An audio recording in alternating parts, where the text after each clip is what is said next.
Hey tool, hello.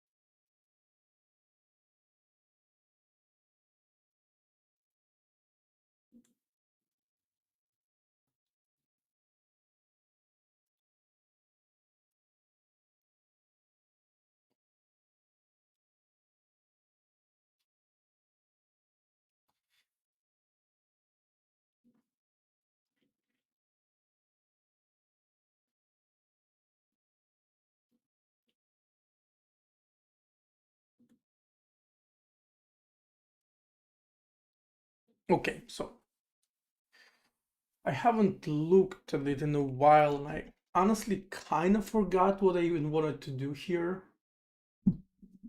on this test runner. Uh,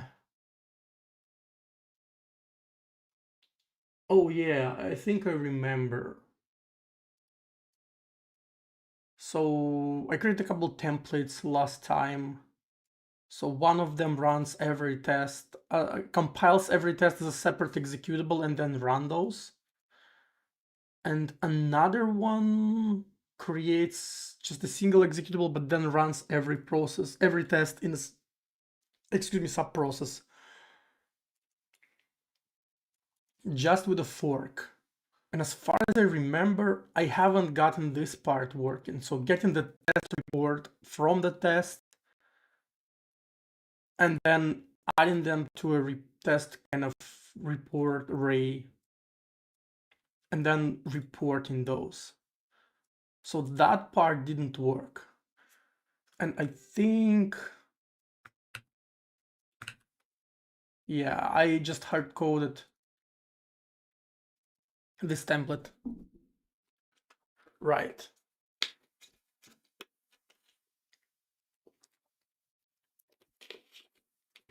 Well, all right.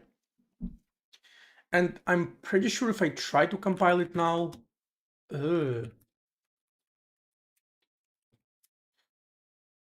I have build? I don't have build that jive, but I think if I just compile it with the macro, with the plugin like Epic Fail, it should just work with the exception of, yeah. So this is the main, and main generates in a way that runs every test. And test kind of supposed to return a test report somehow.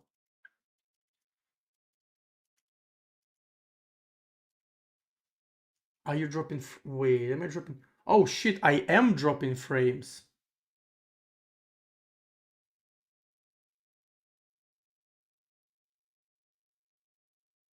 Uh,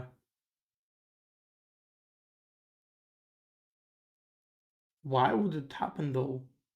Like my internet is totally fine. And now it stopped.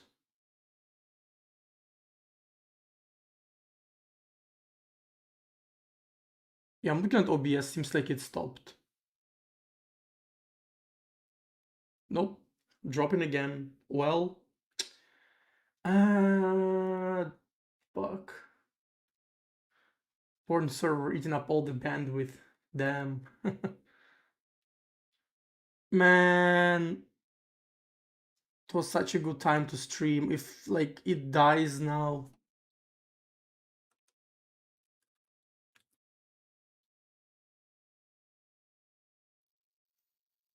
So I'm running MTR. So it's like ping plus trace route till Twitch, and I am not dropping a single packet. It means that this happens on Twitch side, right?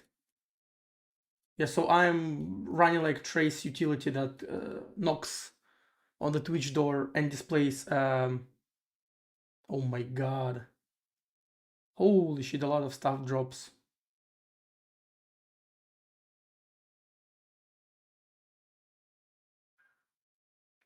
Actually, yeah, maybe not. But I'm literally like pinging Twitch and I'm not dropping any packets.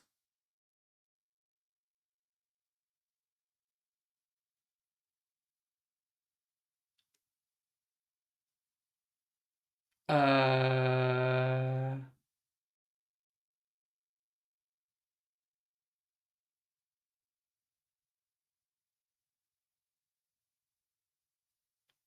I think YouTube is fine. Is YouTube fine, by the way? Or is it not? If it's not, if it's like YouTube is also cooked, then yeah, it's on my side.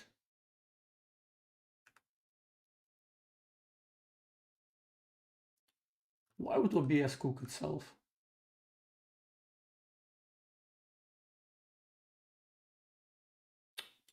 Man.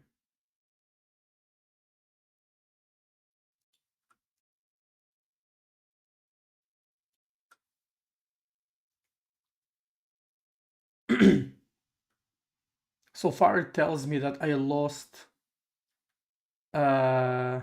26% of packets, like of all packets. So almost a third of my stream is like gone.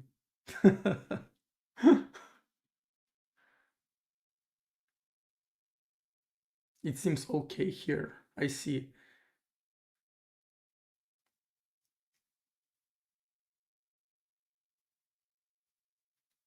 Hmm. Maybe it's like just, maybe it will just fix itself. Damn, it hasn't happened in a while. It hasn't happened in. So I started consistently streaming. I streamed at the start of September a little bit and it didn't happen. And then I streamed, like I started streaming consistently like mid-October and it hasn't happened yet.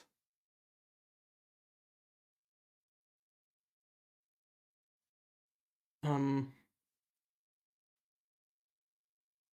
well, prayers for Twitch. But here you can see, so that like don't dox any IPs. Twitch.tv. So you can see how there's like 0.5% of loss on some like outbound gateway, but that's about it. And I guess here also 0.5% of something, but like otherwise it's very stable. Well, hopefully it passed. Surely if I ignore the problem, it will just go away, right? Yeah, yeah, yeah. Yeah, it wasn't over 50%, it was about 30%. It's like 20, 28, 26, 28%. Well, I think we're back.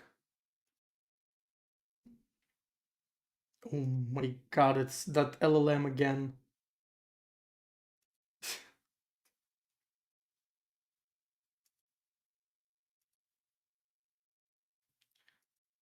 Let me actually ban it.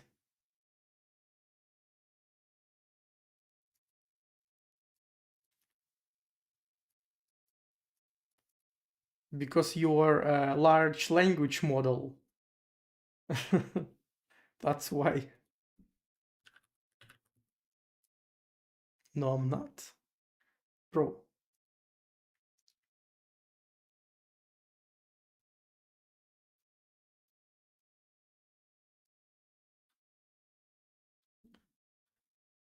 I am a real boy.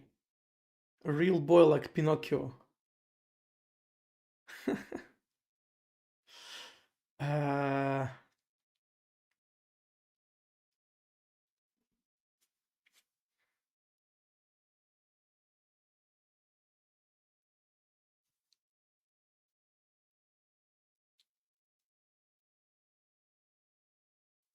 so, how do we organize that?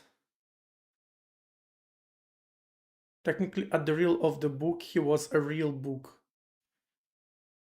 What? He was who?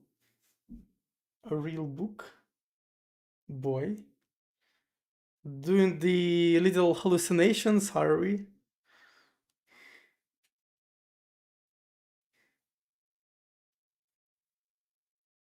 Okay, you're on a thin ice, Sir James Richard 126462.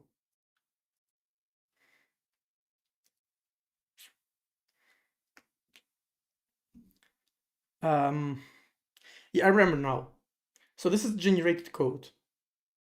And I wanted to get reports from each individual test, but then I sort of realized that tests don't return anything.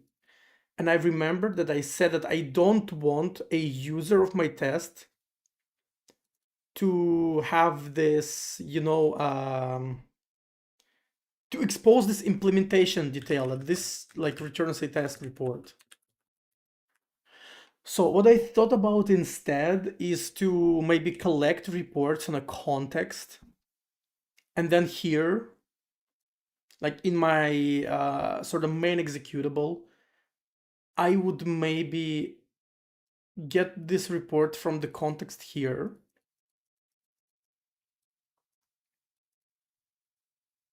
and add it to the global array. So maybe this is something we can do. The only thing I'm kind of afraid of is that, so this technically runs in a separate process, right? In a forked process. Does it really have access to this array? Can I even call it like that? Like, my issue is that I actually don't know enough details about how a fork works, right? So maybe we can just YOLO it and see if it works. And if it doesn't work, we might try to learn more about it. And I think upload is pooping itself again. I think I'm dropping frames again, but shit. Like it's down to 17%, so we are better off than we were. But I still see dropped frames, unfortunately. On YouTube too. Yeah, so maybe it's my internet today. Man, not horrible. Uh,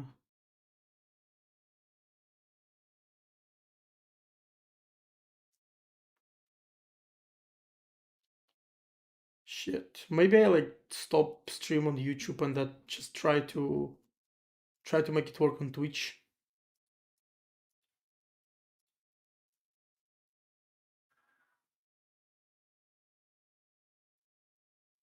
Well,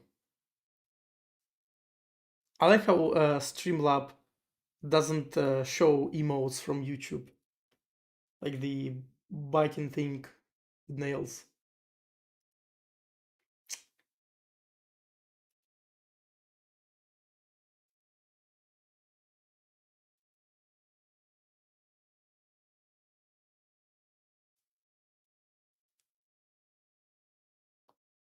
Yeah, okay. I think the LLM is showing itself again. Maybe Sir Richard is the one breaking my stream.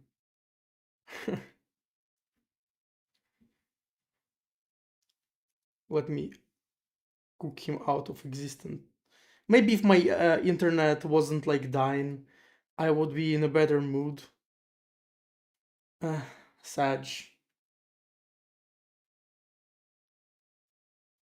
Hey, Coopert. Um, yeah, I'll give it maybe 10 more minutes. And then if it's like dead, it's dead. Because I don't think his stream is very... Hey, Reiken. Yeah, I think my internet is dying a little bit, so I don't think like 20% of dropped frames is a very good like watching experience. And I don't want to like stream needing to constantly observe, like OBS stats and shit like that.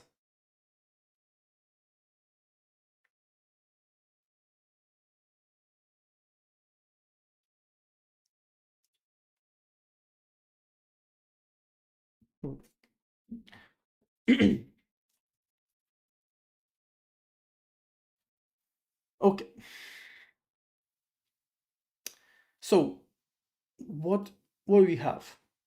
Let me maybe put like OBS somehow on my other, like here maybe like this. Right, yeah, I'll put OBS like in between of my YouTube and my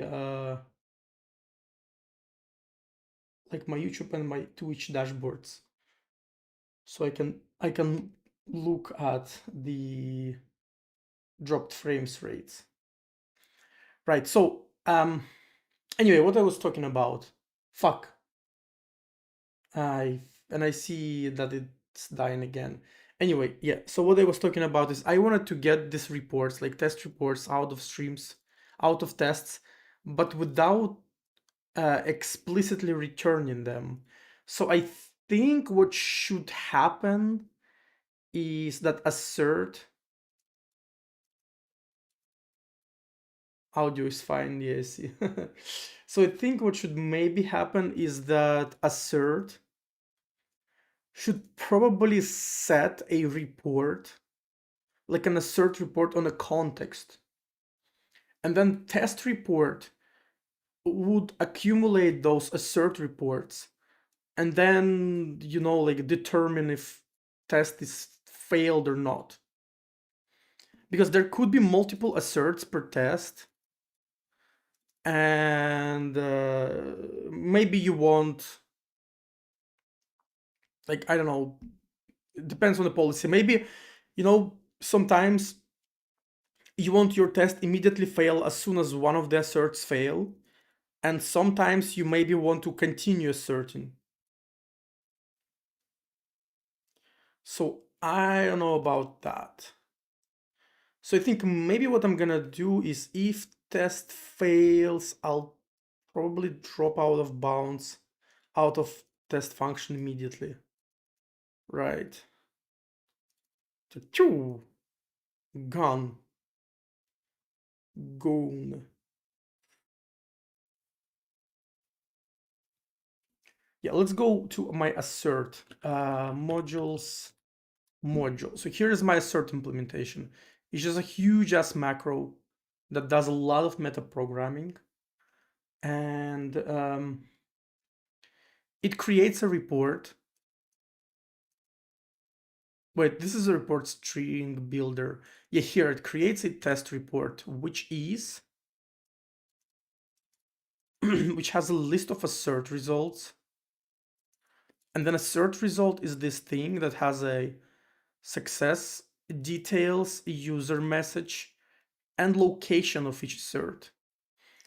And this was the last restructure I did before stopping working on this project. And what I need to do now is to see if I still kind of handle it in my code. I don't think I do. Yeah, create a report. I actually put it on context, so I started implementing this shit. Yeah, I put it on the context. I put the info. What's the info? Ah, test report. So this is this is the location of info. I see. Well, okay. Now, after this is all done, I do what? Yeah, this is not something we need anymore. Then I implement the assert itself. Oh, by the way, check out my Reese. I Reesed Jai Emacs mode. Now it detects postfix cast, and you see it highlights dot open and closing parents with the same color as it highlights keywords. It's so because if you type cast as a keyword, it highlights in the same color. So now you can easily see casts in the code. They're like a little bit more, have a little more contrast compared to, for example, procedure calls. I think it's pretty cool. It required some perverted Emacs Lisp code to make it work, because Emacs regular expressions, they don't have matching for balancing parents, because you can have like a call here technically. It, of course, you see it kind of like breaks the type highlighting in between a little bit, but I mean it's probably fine. But yeah. Oh, are we dying again? I think so. I think now it's like mostly fine. Stream. I still see that periodically.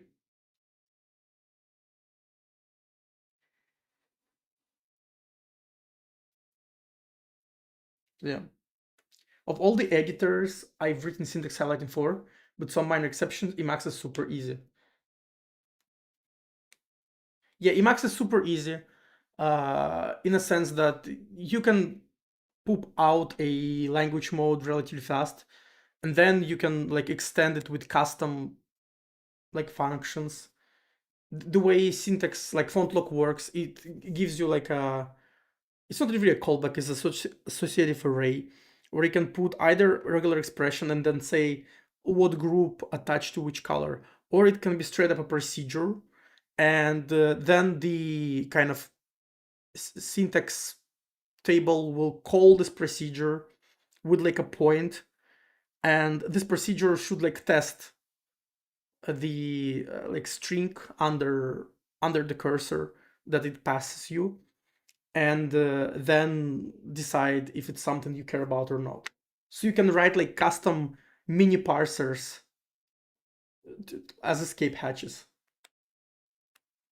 Yeah. So at least in Emacs you can actually write code, right? So this is definitely better than just having like a JSON file or XML file. Yeah. Perl regexes are better, because in like Perl regexes you can actually have sub-regular expressions that where you can match balancing parens. So in this particular case you can, but still, it's not like regular expressions are Turing complete. It's still worse than just arbitrary code execution. But the way it's implemented in Emacs is still pretty annoying. Yeah. So are we dying again? Fuck.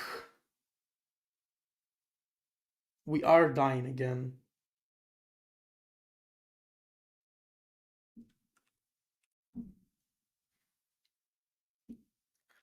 Anyway. mm,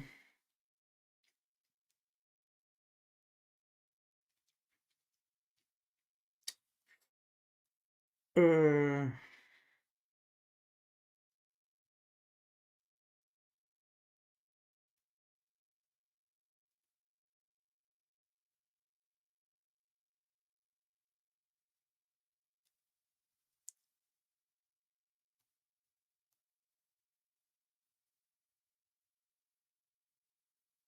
well, and we're back. Fuck. I need to turn ads again on my channel and run them when my stream is stuttering. So we have like a natural ad break. Anyway, so when I generate the code, report the details. So this details is not the same thing actually. uh, uh, uh, uh, uh. So here I need to create a cert report.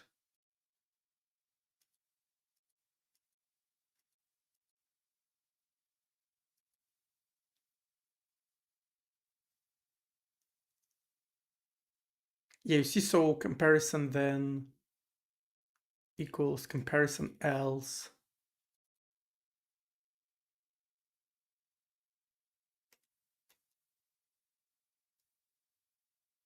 Lag-driven advertisement, yes. AI overlord, hey Mario, yeah. I mean, today is probably a bad day to stream, which is very unfortunate. I really hope it passes. I'm like at 17% of dropped frames, which is better than at the start of the stream. At the start of the stream, it was 26, 28%, which fucking sucks. Mm.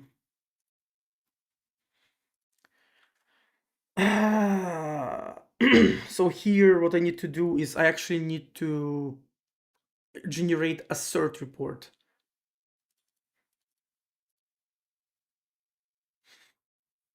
How do I do it?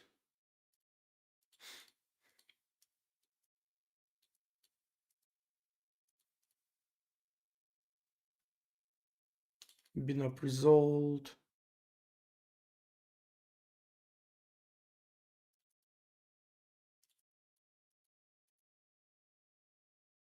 Yeah, so I create a comparison here. So this is for comparing stuff. Less than equal, less than equal, or equals or not equals. So I do this. Then I print to builder what left is, right is. Then I put this on details. All right, so seems like every time I go into the assert, uh,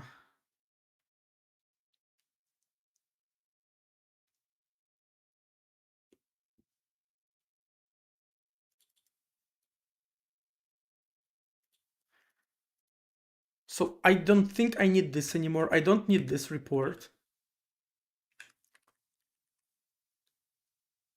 I just do that. I just do, no. So I need to test if this is not null, right? So instead of doing this, I'll just do if, and this is not a compile time if, it's just regular if. So if context epic fail report null,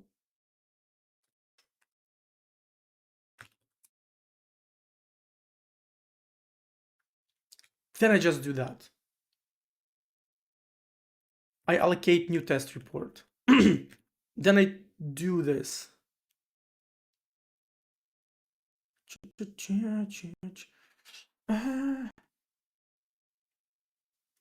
Yep. Then I just do this. And then each assertion will actually create its own like assert report.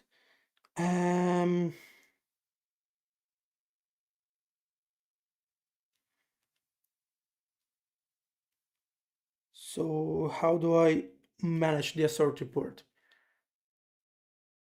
There probably is not a way to create a scope, so I will have to create with exist, and it's gonna be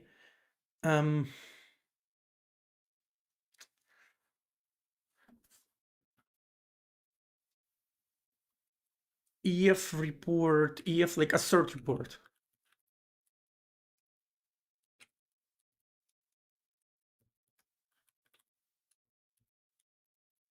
So like this. Otherwise, we just nuke it. Just like that. EF assert report equals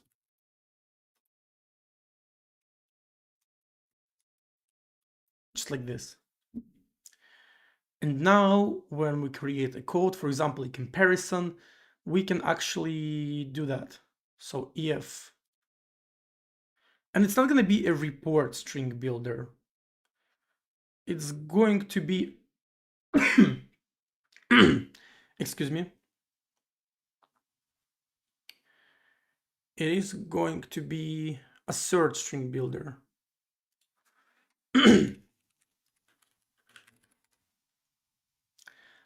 I can actually just keep the name like this. So I create that, and EF assert report. I put this on an assert report. And then, regardless of the comparison, so regardless of this, it's like assert report.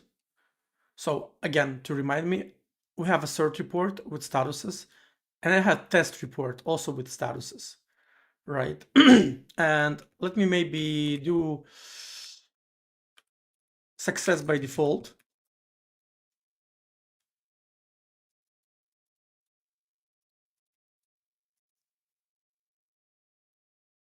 Actually,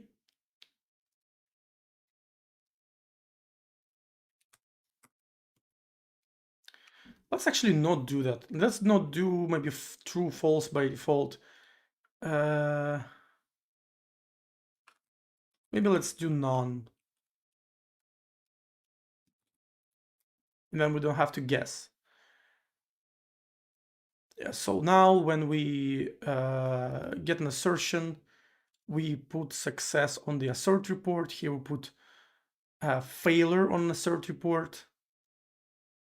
And I think if any of the assertion failed, we should probably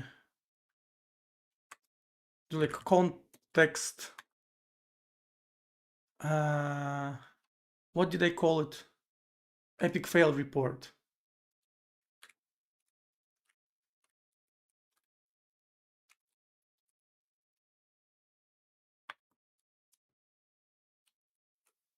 Yeah, context epic fail report, status just equals fail. And here actually,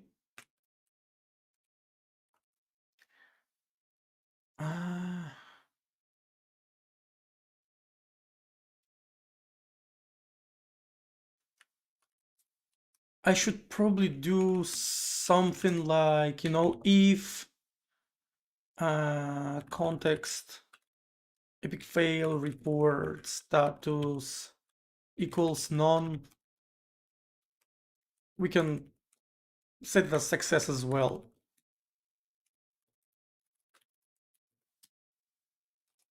Otherwise, we failed.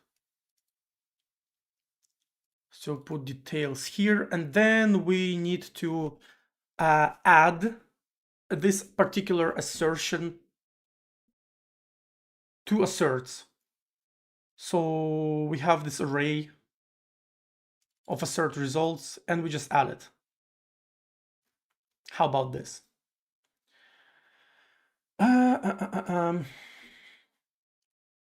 So regardless, we do this, and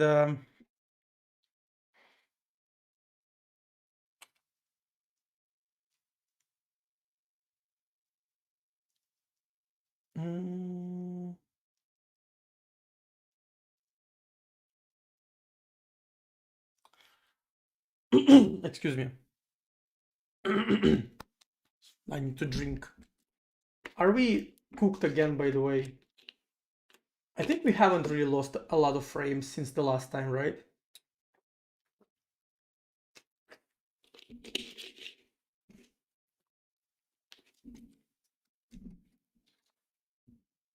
Let me double check.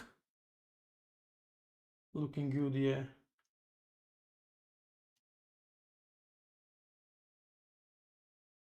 Right. Let me actually open the stream up on laptop.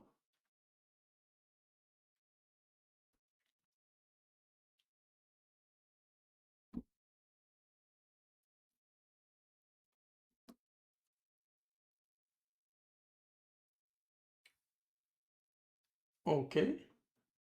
Well, at least it opens up.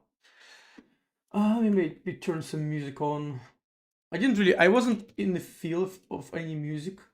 Then I got like extra depressed because of a fucking dropped frames. And now it seems like we're slowly getting back. So maybe we could cheer ourselves a little bit with some epic.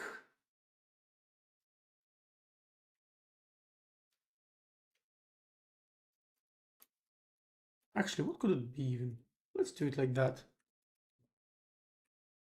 Let's do Hollow Knight OST. The original one, not Silksong.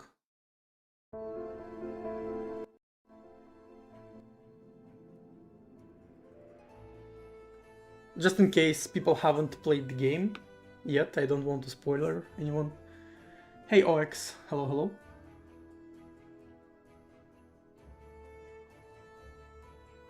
So what this should be, actually, I just realized. This should be a pointer. So we have a array add. A bit too recognizable at the moment. Yeah, but like I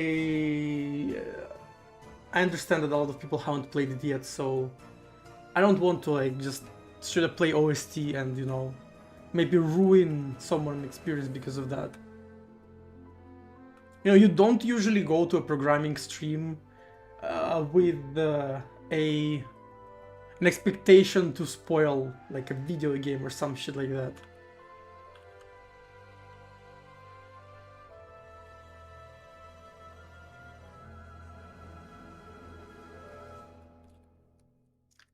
So we do like array add. And we call what? We call...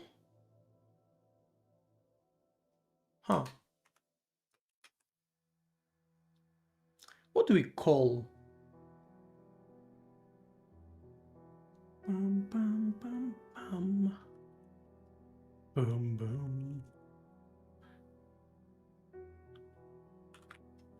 I guess context, epic fail,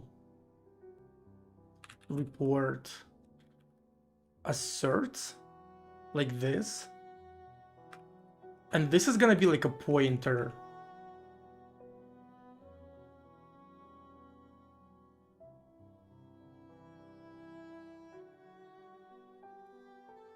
Yeah, so this is gonna be a pointer, and I can then just like dereference into this pointer.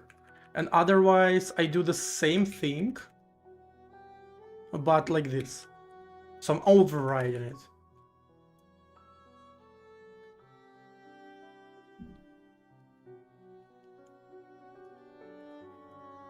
Yeah, so this is a pointer to assert report. And then when I'm handling it, this should just be like an automatic dereference.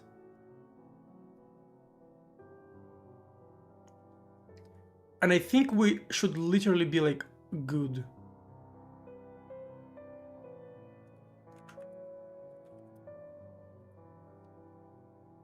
While expanding macro, epic fail. Epic fail.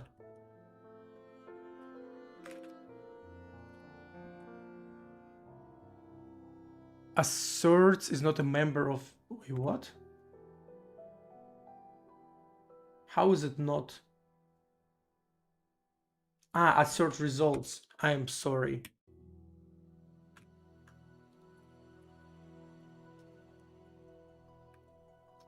Bro, can you fucking... Wait, what? What did I compile just now?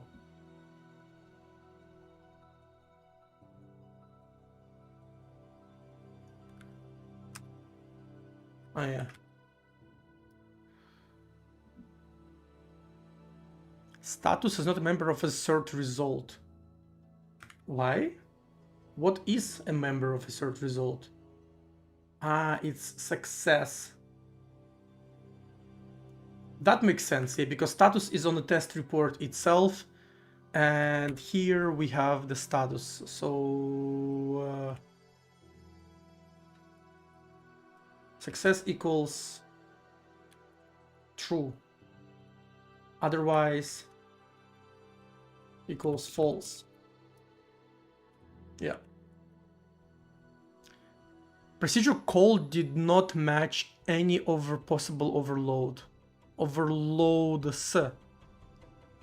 The call site argument types are test report and void pointer.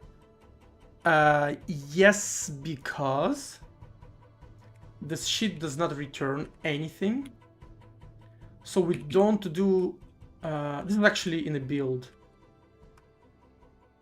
Let me generate a different code here.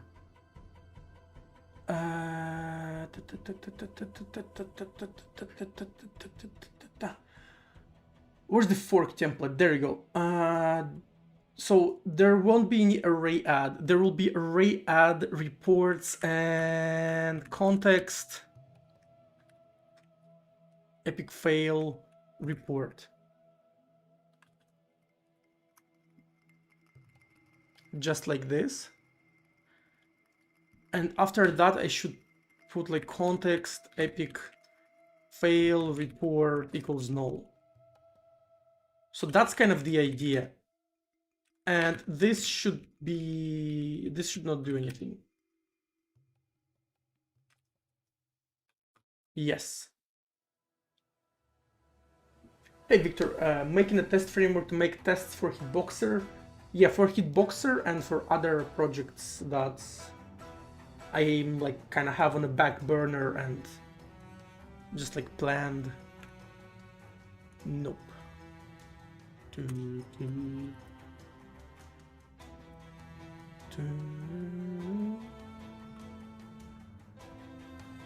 So what do we have here? Undeclared identifier EF report. Oh, so this is indeed for what? Undeclared identifier boolean? Did they fuck something up? Oh, because it's... This is TypeScript. Leaking.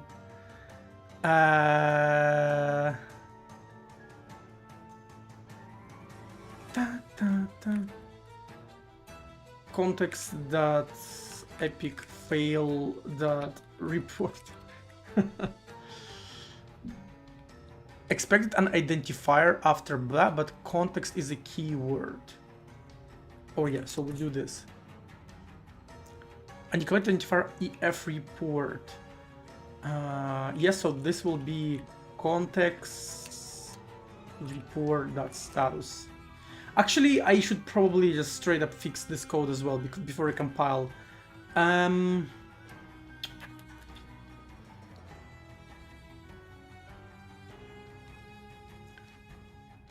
Ooh.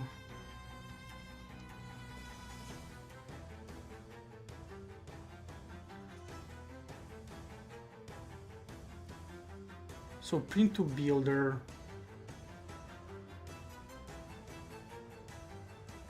Print to builder details. So this is gonna be assert report. Actually,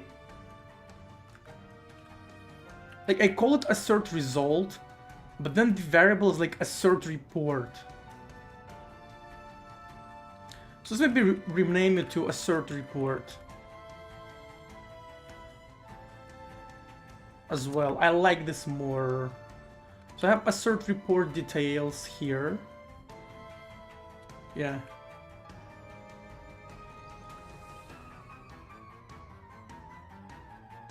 And this is the same shit.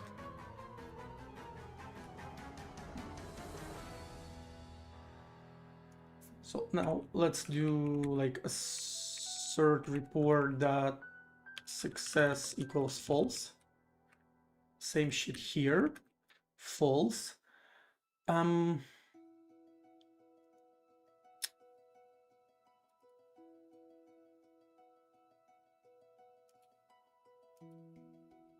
Else.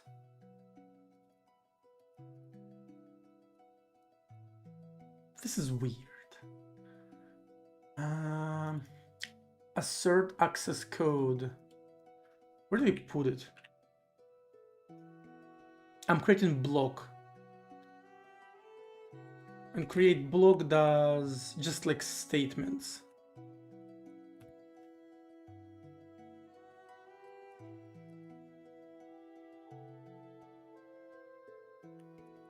So we declare array, we get array count, we get the index into the array. So this is all like programmatically creating the code nodes, right?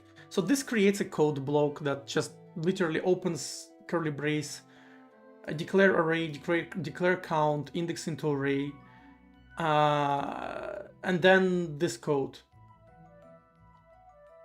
Then it adds this particular code.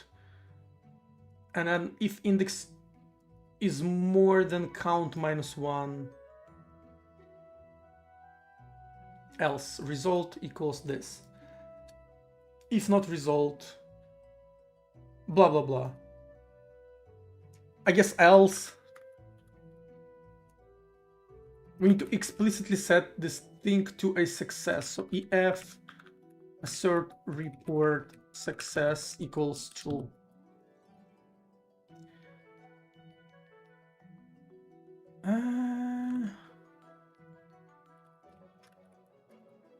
You know, maybe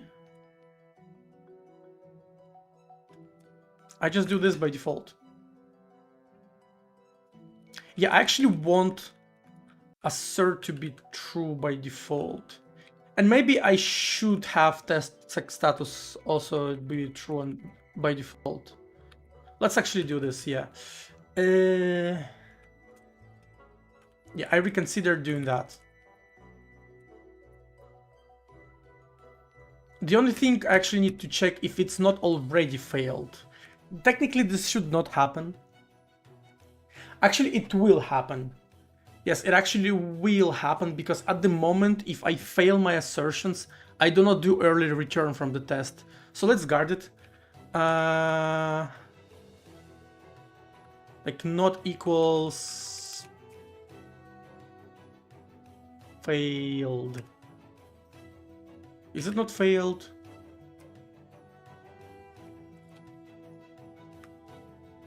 It's just fail. You can kind of see how cooked my brain is because I name a variable, go up to use it, and I instantly forgot what I called the variable. Like usually when I'm in my brain juice, I don't have it. Like I can name a variable, I can type the code completely unrelated, then I come to use this variable and I still have it in my head. But midnight, on Sunday midnight, after a long week, after even longer weekend, I can't remember shit.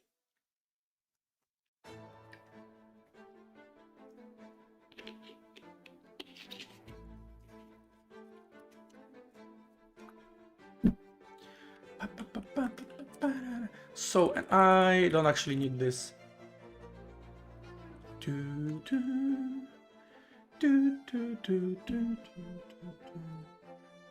Let me check with OBS again. So I think our stream is uncooked officially. What do we think about it?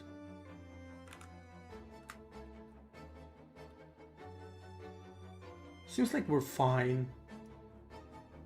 Don't want to jinx it or anything, but...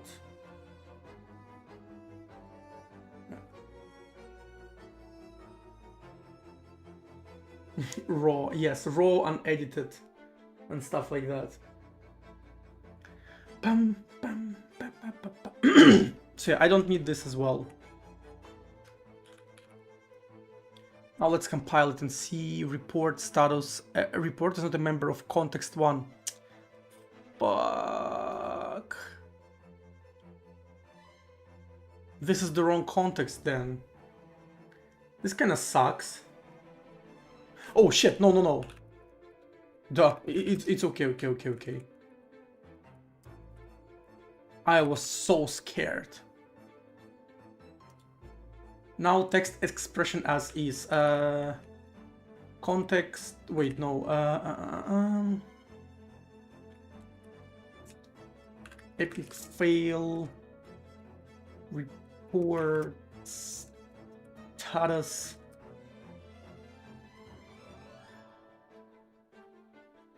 Equals fail, print to builder, and then also ef assert report success equals false. Now print to builder expression result is bleh, and then we do this is assert report details like this. And there you go. Anything else? Whoops. There you go. Not all arguments. Oh yeah, that was a test code. I don't need that anymore. Hey, we're compiling. Now let me look at the string. I think W with 3. Yeah. So there you go. This is the new way of doing it. We collect these reports supposedly in some kind of an array, into like this array.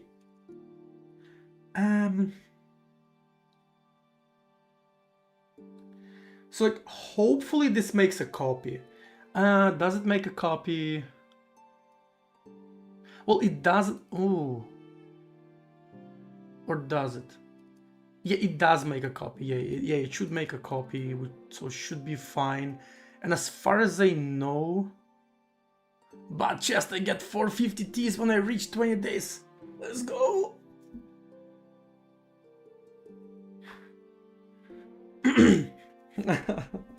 Do you want some new channel point rewards? Not something crazy yet, like you won't make me write brain rot TTS.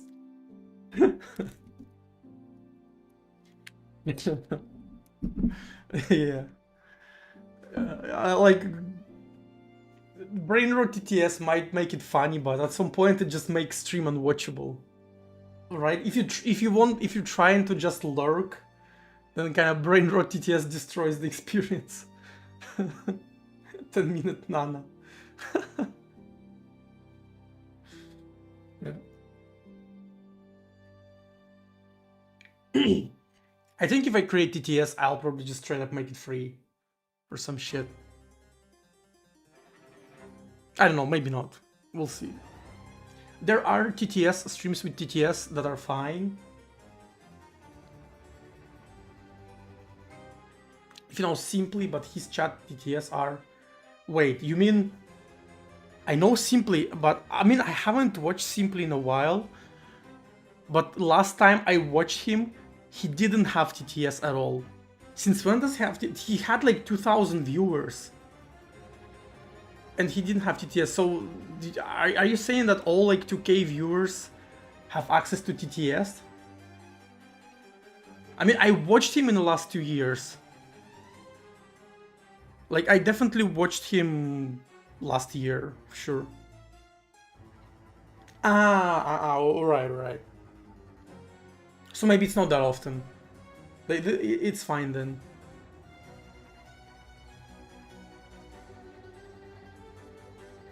It is? I see. Yeah, last time I watched him, he was actually grinding 120 stars, and I haven't seen much TDS.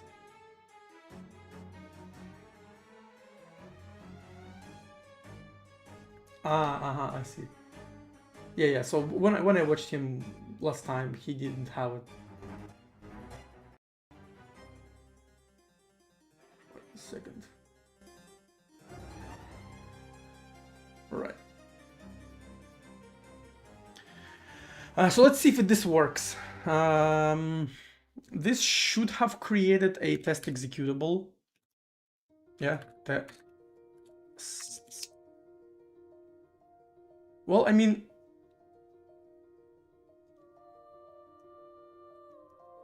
at least what the fuck is this? Argument 2 is ongoing automatic dereference, but the pointer is null. So maybe we are cooked after all.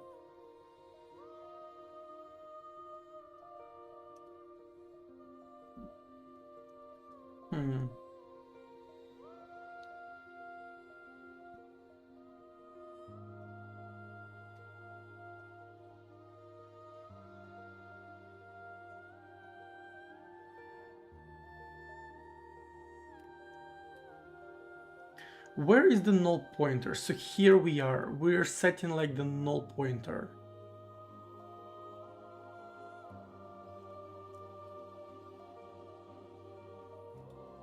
You know what happens? No, actually,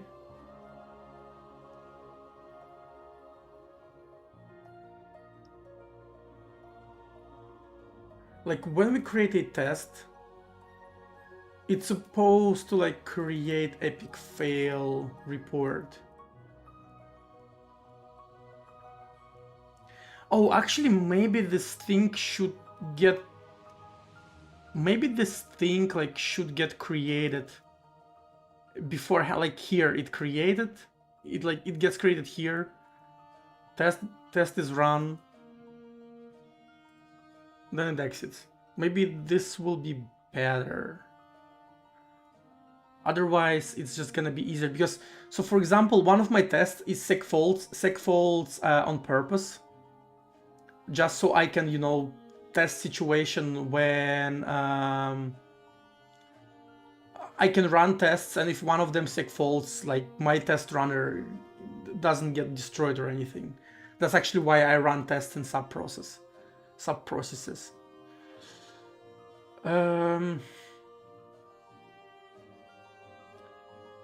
But wait, which of them is actually dereferencing to null? Attempt to dereference a null pointer, blah blah blah, sure.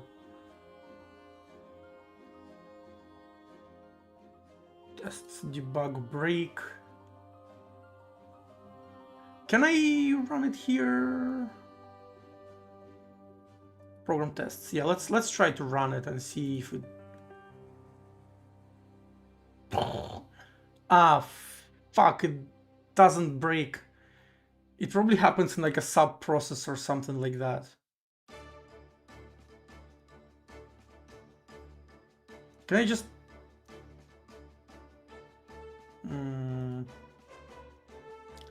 So this is, I guess, a downside of running stuff in sub-processes, because you see nothing like... You don't get breakpoints.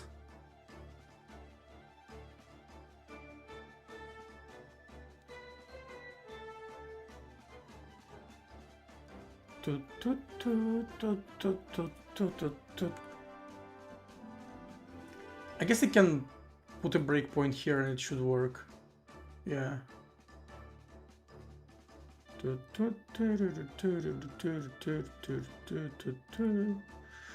Boom.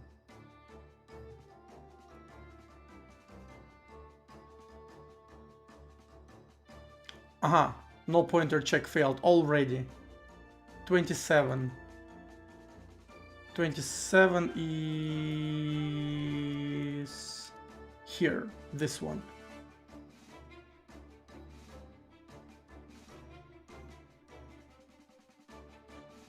Zero point zero. There, if I can go. But why? 5 greater than 4. Why would it be 0 though?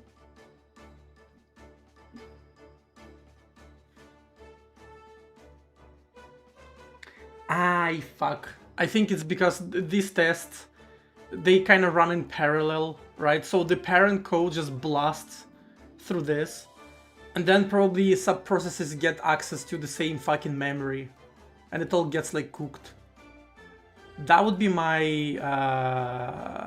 assumption. So what I probably should do if I run it in sub-process is to...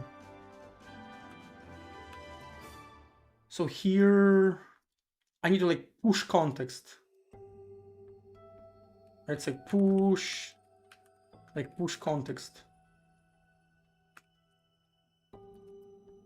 To do something like this.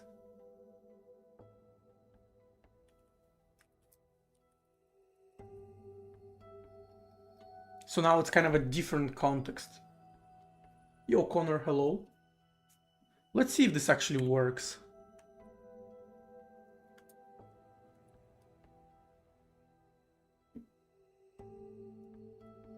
This changed like jack shit. Fuck me.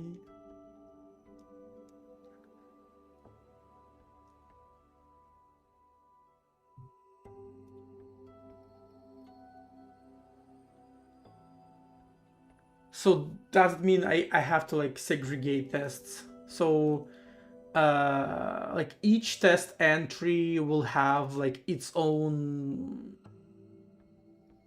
report, And I can't use like shared report pointer, like a running report pointer. I guess this is what that's what it means.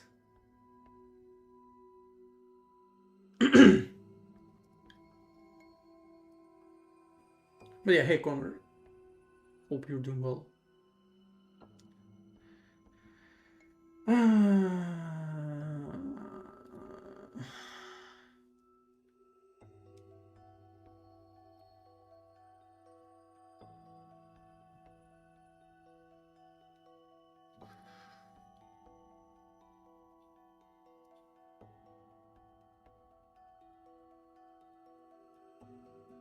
Let me actually print this and see if it like works at all.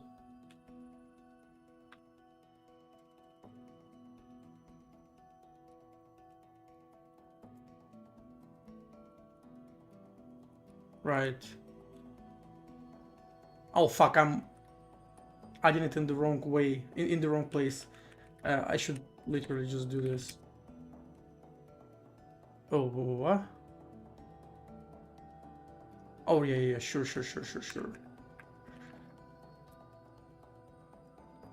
Yep.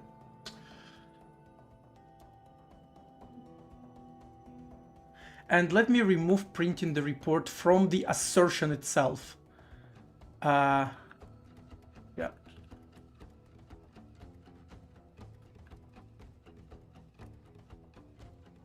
Oh shit, it straight up doesn't work. So I guess all of them hit null pointers.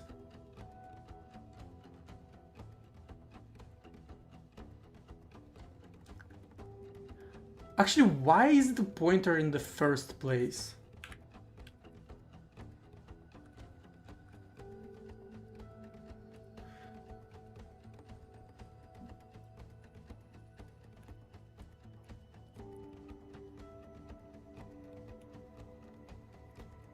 Oh, maybe this one. Oh, you know what? Maybe this one is actually a null pointer. Not reports. I just realized something. Let me make, like, it's hard to debug this because apparently you can't, like, break in a sub-process code, which is kind of pain in the ass if you ask me. This also means that debugging such tests will be painful, like for a user. We might have to do something about it. Not really. So line 16. Wait. But it didn't print shit. Null. /n.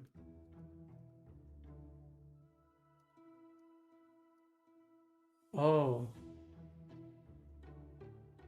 So it is null.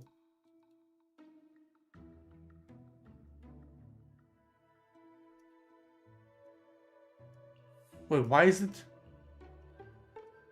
double slash?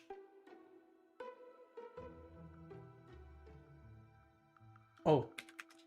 Duh. Null. So it is fucking null. So they are null. Look at them. So these reports are fucking null.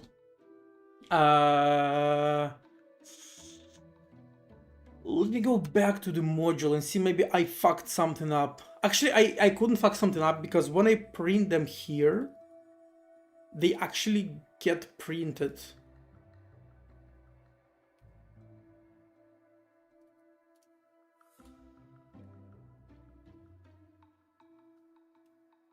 So what can I do about it?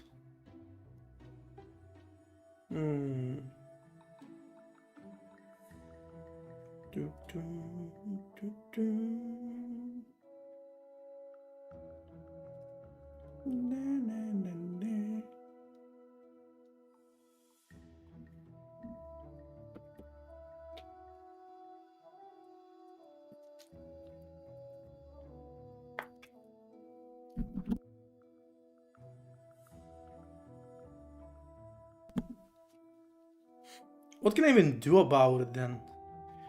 If I have access to report here, but Outside, I do not.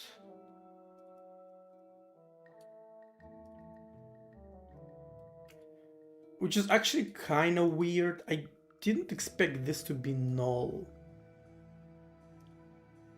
So we have report info.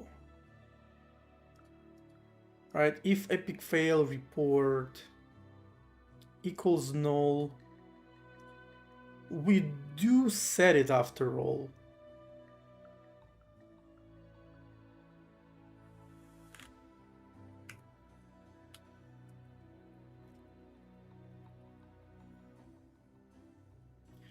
And what is the report info? Yeah, report is a pointer to test report.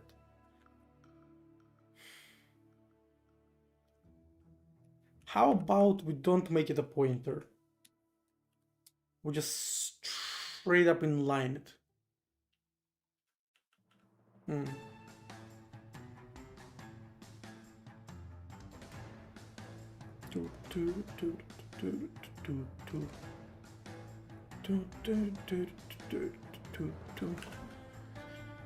What if we do this?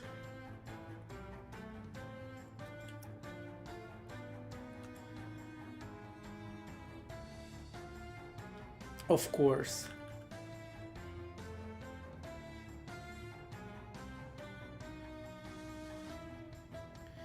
Yeah, so this causes a loop, right? So because inside of I have test report,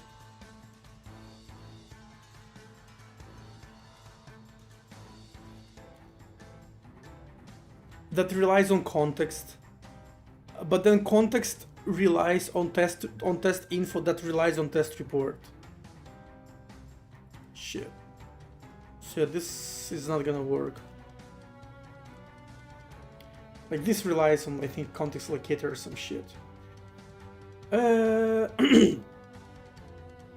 the compiler bug, you see the error Jai gives me. The program contains circle dependencies. Strangely, we did not find cycle, so this is probably due to compiler bug.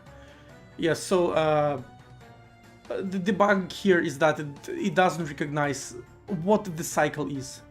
Like the cycle is correct. Like there is a genuine cycle, but it just couldn't quite figure it out. Let me remove this pointer.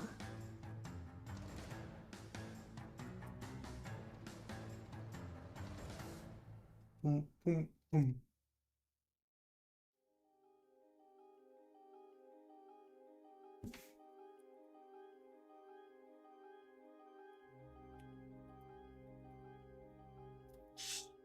Well, what else can we do? I mean, do some prints.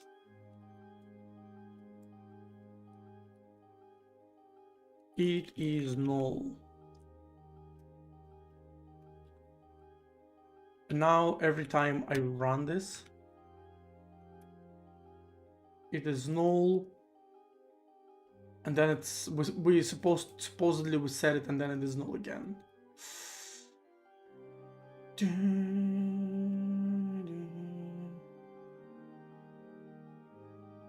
Yikes. Right, so we set it here. Then I would print this report, and it is going to print. You see? Like it does, so it does exist at some point.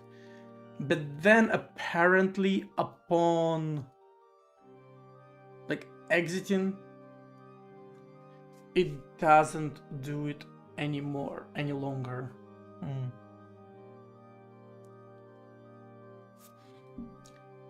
Let me do a bit more debugging like this. So maybe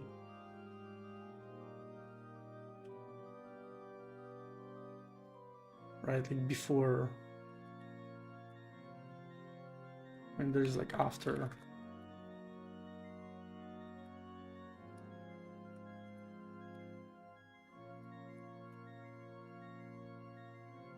Yeah, before null, after null.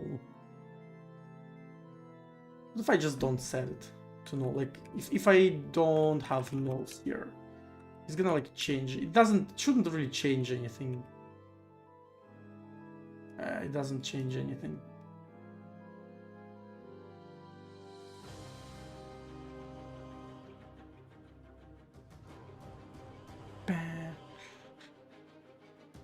So does it mean this particular way of doing this is just a dead end?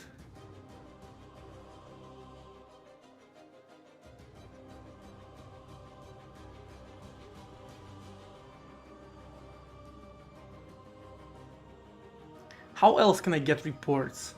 Well, apart from obvious just like, printing it to std out and capturing it, because that's pretty lame. I can use shared memory channel. I know that, like shared memory I can do that. This is like the Wayland way of doing it. Just pass everything through shared memory.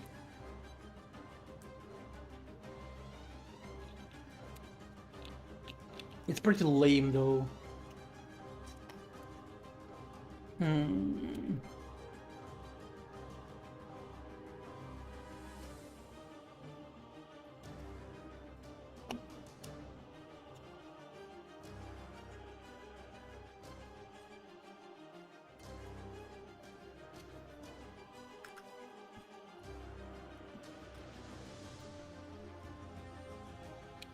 Now let me check the generated file.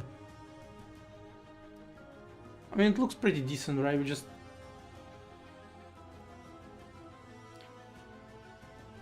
Oh, mother...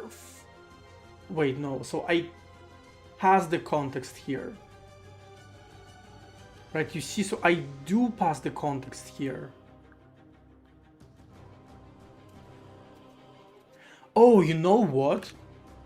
Maybe I should allocate report here. Yeah, what if I just allocate report here and pass it together with this?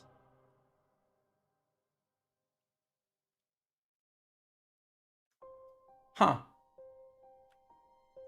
Let's try this out.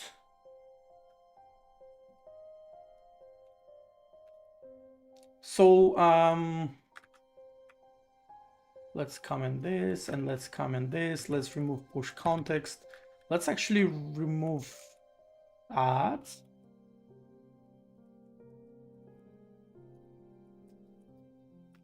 And when we print, where do we print a call?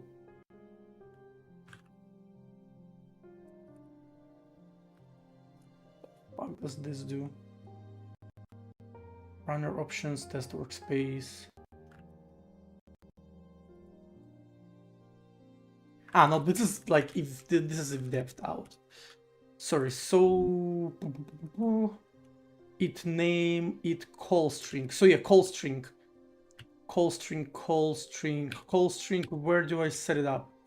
Call string is call. There you go. So this also needs to pass a report.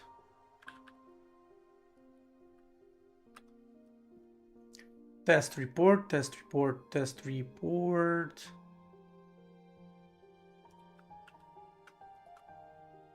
Yeah, so name, path, location, and here just do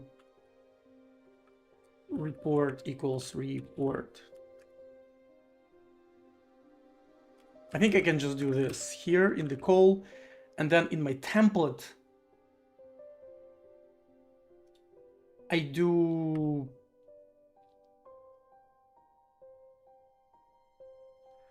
report equals array add and test report. I think I can just do this. No? 'Cause Wait, why not? Ah, yeah, because I need to put... yeah, like that. All right.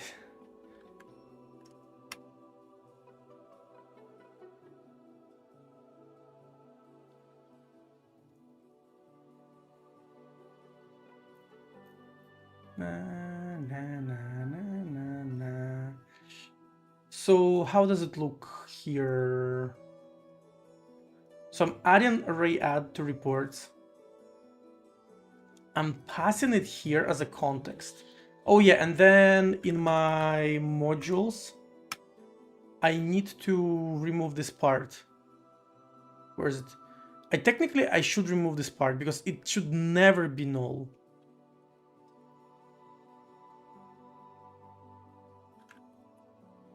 Will that even like start working, or now we just...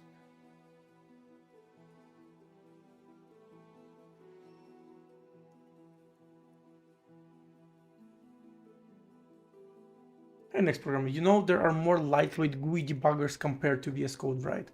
You probably mean like GF2. I know about them. The reason why I don't use GF2 in particular is because it uses some additional like bespoke Python code on top of the code you need to write to get custom GDB formatters. And I just couldn't be fucked to figure it out. Like I fucked with it a little bit, like with GF2, and I just, you know, if I have to write a Python formatters for GDB anyway, like why would I use GF2 that will require me to write like, you know, like a formatters that it expects itself. You know what I mean? So I figured I just write universal GDB formatters that will work in any like GDB UI that doesn't add its own shit. So that's why I'm using VS Code 1.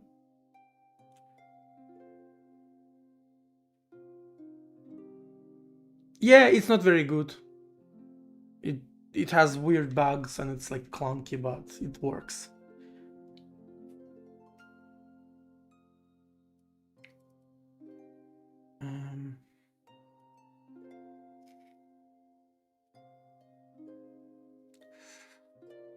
So what do I do here? And interesting that it seems like it doesn't crash here. Let me print reports again.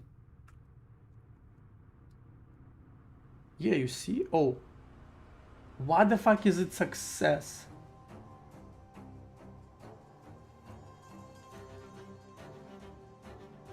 Slovakia? I'm not from Slovakia. What the fuck are you talking about? Yeah, so this is wrong.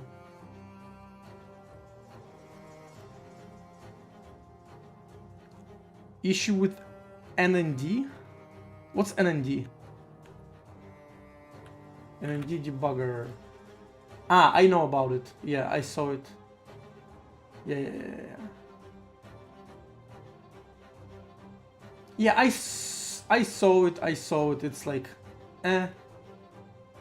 You know, why would I use it? Like, why would I use this instead of, you know, VS Code debugger, for example?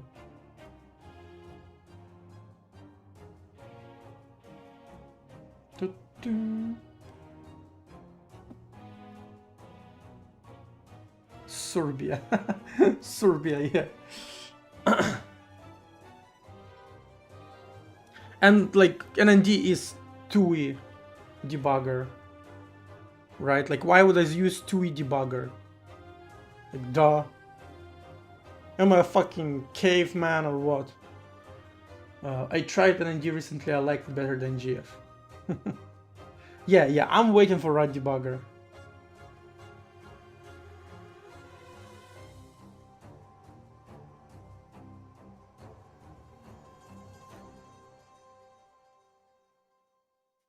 Bum, bum, bum, bum, bum. Bum, bum, bum, bum, bum, bum, bum, bum, bum, bum, bum, bum. So this didn't work. Obviously, this didn't work.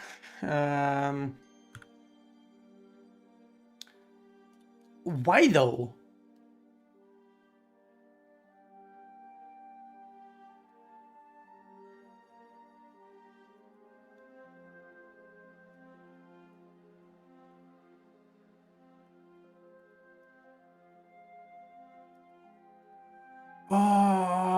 Wait a second.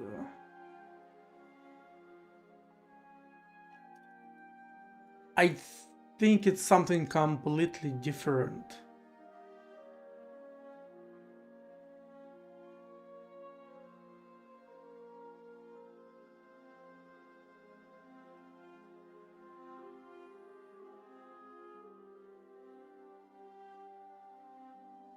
Yeah. Next programming. By the way, you like arguing with LLM. Wait, let me time it out again.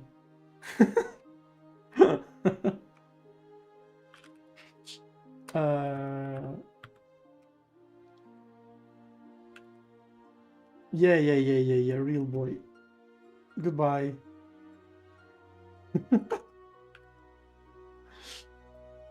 Sorry for that.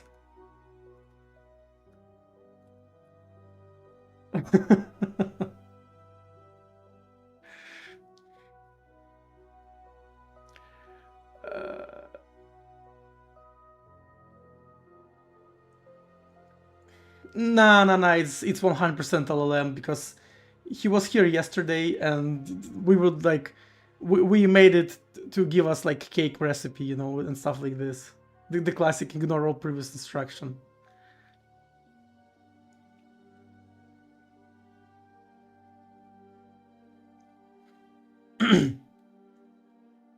Then it like asked to be rebooted and it kind of disappeared.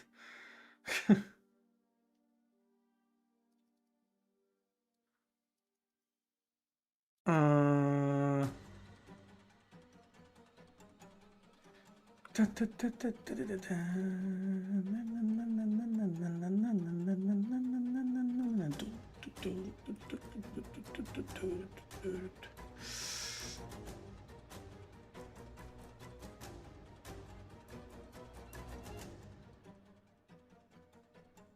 So yeah, how do we kind of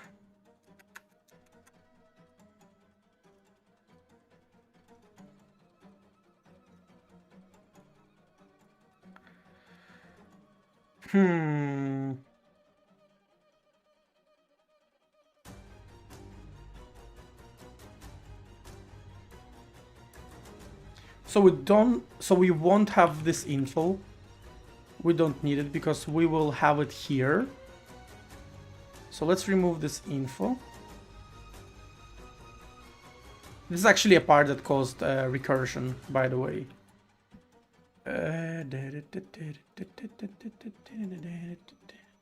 We won't need this. Yep.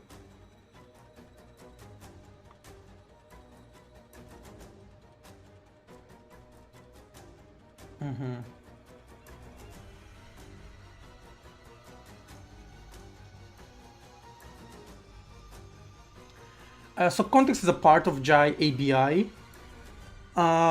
It's like an implicit parameter that always gets passed into all procedures unless you mark them no context or unless the procedure is CCall, so it does CABI. And it's just like a thread local storage that you can like use for like global, you know, in quotation mark data you can store there in like a safe, type safe manner. You can like add shit on the context with add context directive like this. And then like at compile time it would generate like the final struct, yeah. And there are some base stuff on the context, like for example, currently active allocator, right? This is a way, like kind of conventional way in Jai to override allocators from like third-party libraries, because it is expected that the library would use, you know, allocator that is on the context for stuff that matters. It also has like current logger, like temporary storage, and like stack information. It also has like thread index So every thread in Jai has like consistent thread index. So for example, in my other program in Hitboxer, I abuse this fact to have like per thread log arena. So I have like a global logging information. It has like array of arenas, and every thread only talks to its own arena, which is pretty cool. And I know that if one thread gets destroyed, another one gets created. This new thread will get like atomic, like new atomic ID, and it won't like mess with the previous, like thread data. So in this case, pretty consistent. It's also, this all construct is fully baked by the compiler, and it is OS independent in the sense that it doesn't use real TLS from operating system. So it's kind of fully user space. And so as long as you use a code that compiler gives you, you're fine in this regard.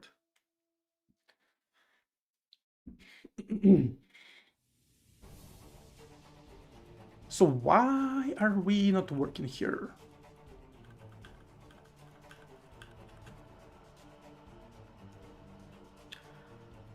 Let's actually print. So let's look at added strings. Reverse file. So for every test, we add this to the context. This thing to the context.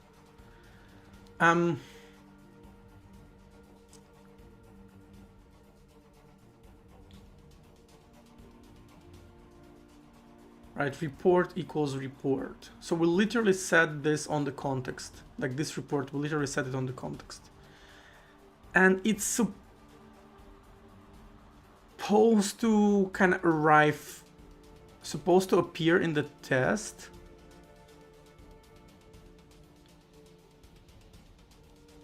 But then for some reason, when I like run the test, you see it doesn't actually like oh wait. No, this is the wrong one. Like this is, oh, you know what? Actually, maybe we're fine. Wait, maybe we're fine. Let me print not report, but let me print the entire thing. Let's. Does reset removes? Yeah, reset removes the callback. Removes the scrollback buffer. So I can just do this. Right, so we have this report. Oh, and the report is a fucking pointer. Yikes. But then when we come back, we have this issue. Automatic dereference, but the pointer is null. Yikes. Maybe we don't have to... Maybe we don't have to get it from the context here. Since it's already on an array, can I just... like, do this?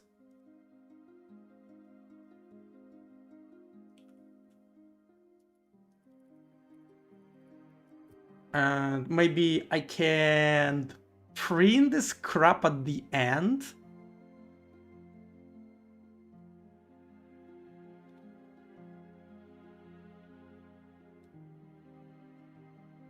Oh, you know what I want to actually? I actually want to print test, not, I actually want to print this test report info.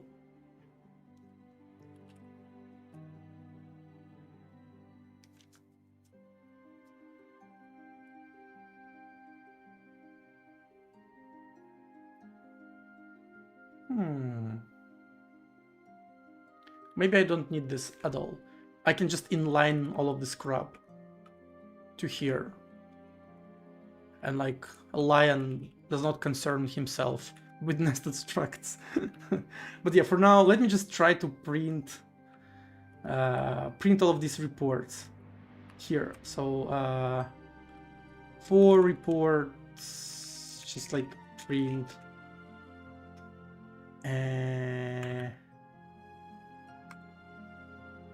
It. Wait, what? Ah, right. Because I need to specify that I want to actually override percentages with formatting once.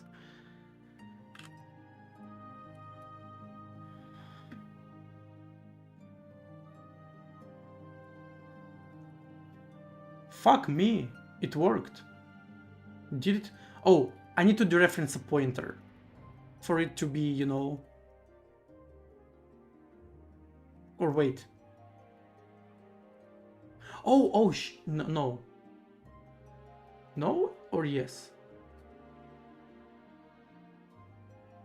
Like, I don't understand if we cooked or not. Let me remove this print. Oh yeah, I think this is... That's the one we're printing here. Yeah, fuck all. So this is expected segment. So this is a segmentation fault inside of the test. This is the test that I wrote to explicitly segfault, which is fine. Let's check added strings. Actually, it's in VS Code. Let me reverb the file.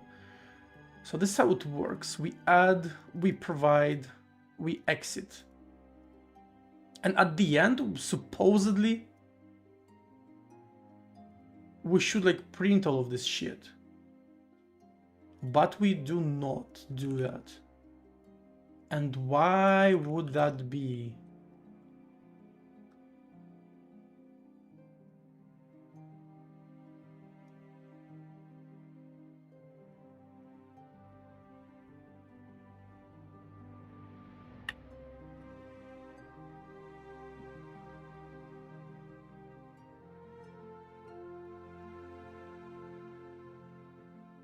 Like, this doesn't run at all.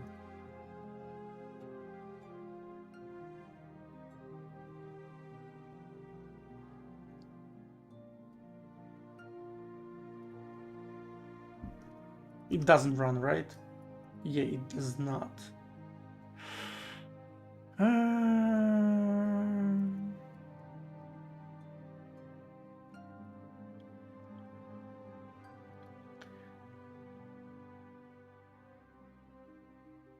So maybe let me for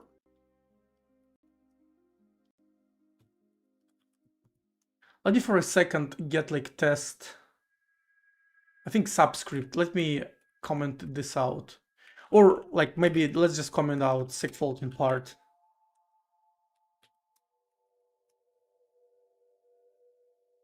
Yeah, it just doesn't, so it doesn't really affect anything.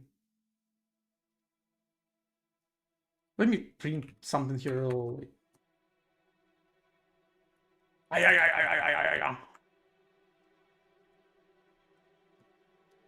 So print, but we don't have anything in the array of reports.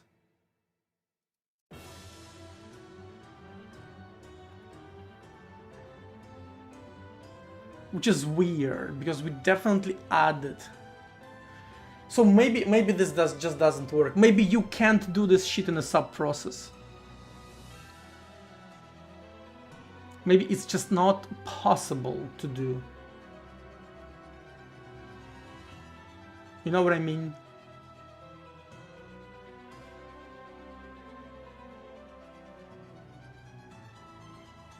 So I guess maybe I need to do like weight ped and stuff like that.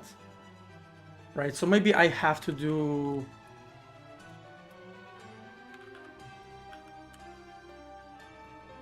Where is it?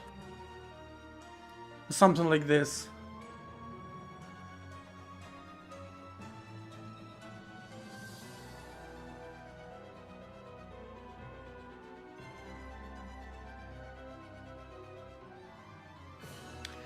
And this is like for like capturing the result code and stuff like this. Well, yep, let's Google then. And I don't want to Google because Google is shit. Do I just go to ChatGPT and ask it instead? Linux fork get result.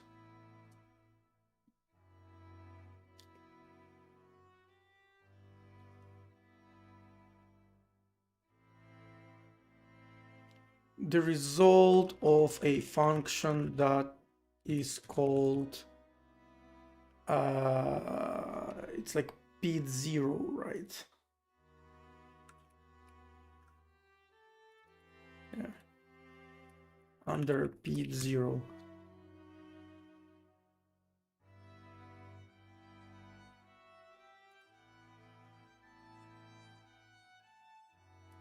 So there is a result.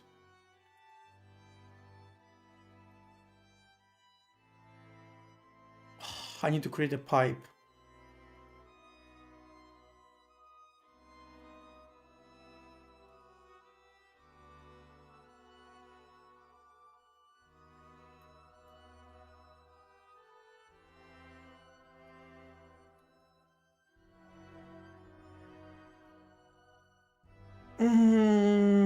Yeah, required inter-process communication. Yeah, that's what I thought. I mean, I wanted to YOLO it. Like, you know, what if it works?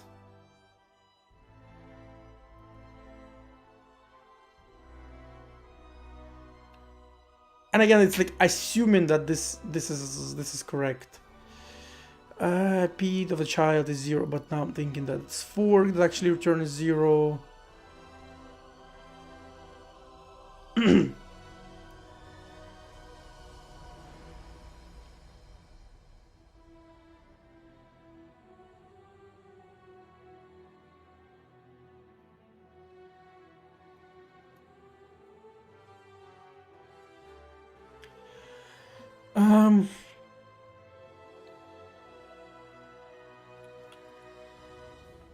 Okay, there is something about pipe. Examples. Blah blah blah, fork, 0 puts, child exiting flush. Flush. Let's go pipe example. Pipe unidirectional data channel that can be used for inter-process communication. The array is used to return two file descriptors referring to the ends of the pipe, refers to the end of the pipe. Pipe ID returns the right end of the read the right end. Okay. Data written to the right end of the pipe is buffered by the kernel until it is read from the read end of the pipe. Flushing the pipes like a real plumber. I am a Mario brother today. You can call me Valuigi.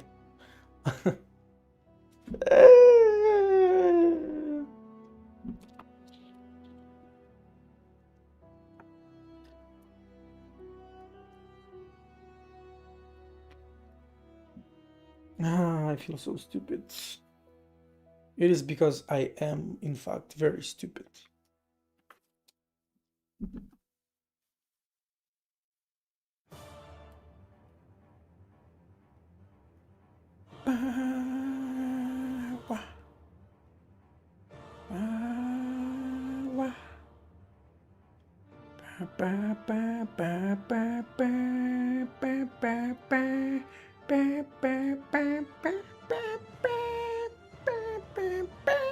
Okay, I'm sorry.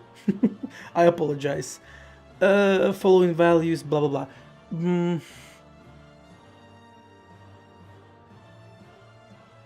So there are flags.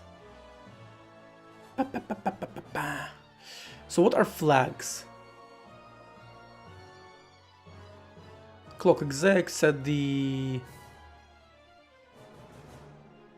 so same as in open, pipe that performs I/O in a packet mode, each write to the pipe is dealt with a separate packet. And read will read one packet at a time. Non-block.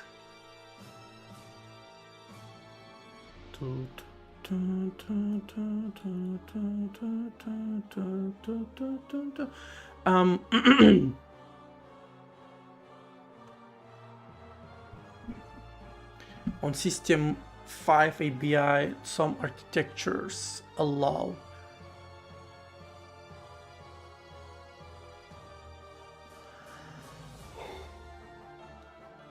Let's look at example. A fork.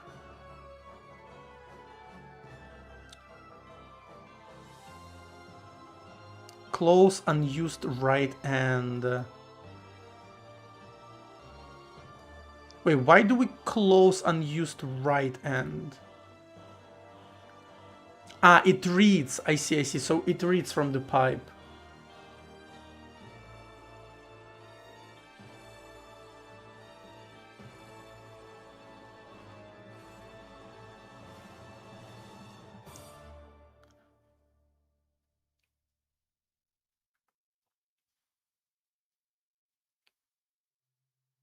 So we need like a buffer. We need a buffer.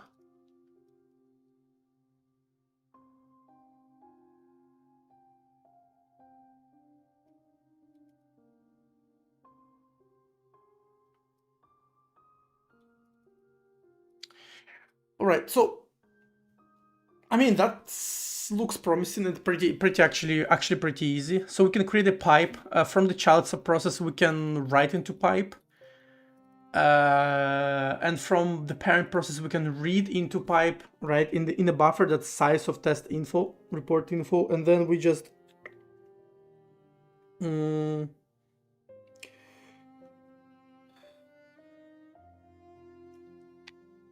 then we just cast the return bytes into report info and add it to an array.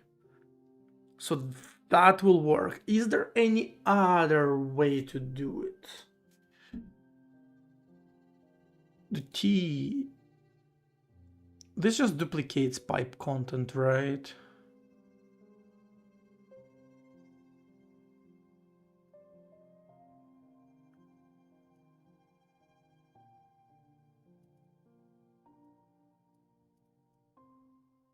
Mm-hmm.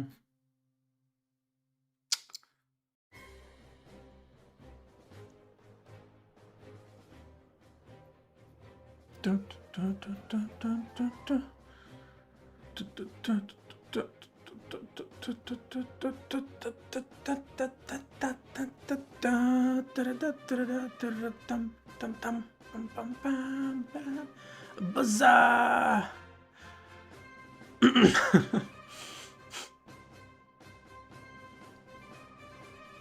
Well, let's grab this.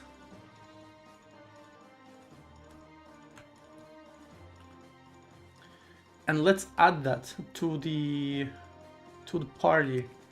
So we get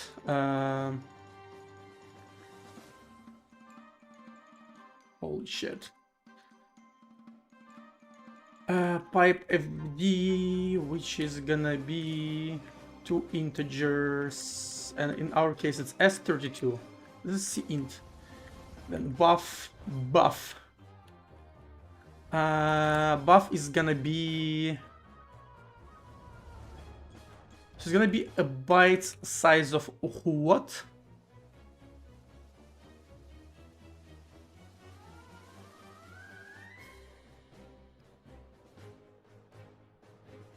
Oh. Actually, we have multiple sub-processes, right? Which means...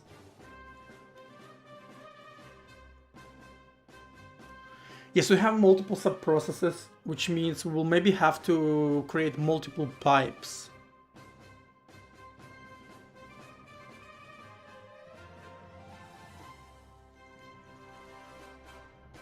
Or can we reuse the same pipe?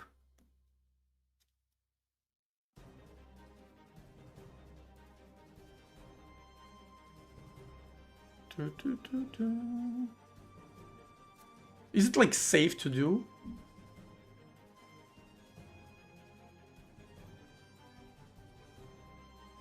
Linux pipe between forked.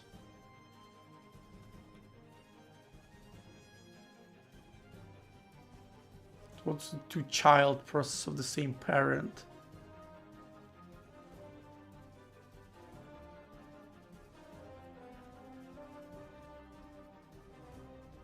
I mean, I can just generate this code, right? So this is a template.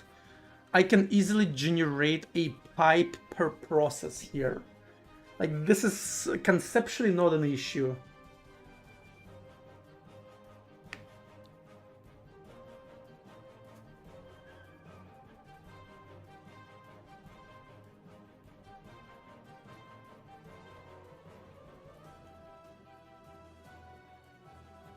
So this is gonna be like a...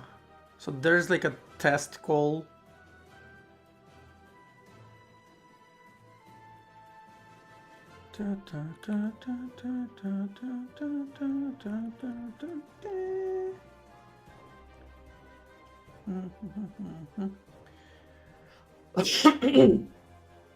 Yes, so...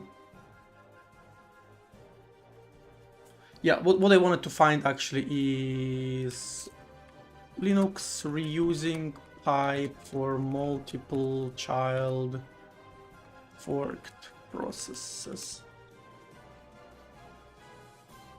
Why can't I reuse a pipe to communicate with multiple child processes?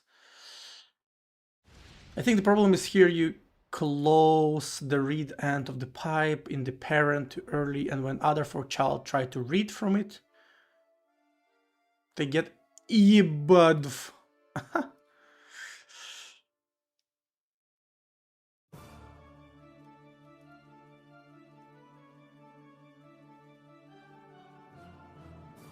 But this is like the parent writes into pipe and child reads from the pipe.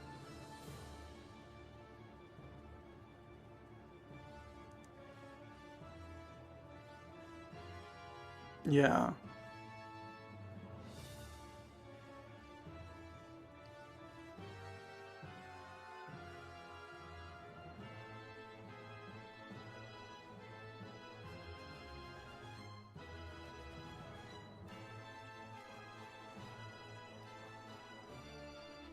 Hmm.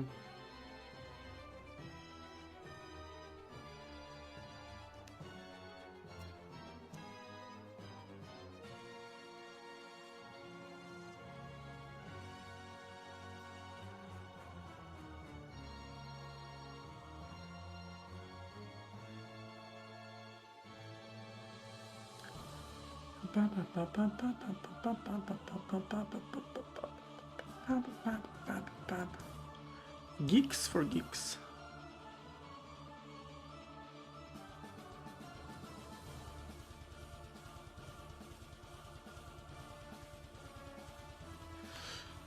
One parent, multiple children pipe with a fork.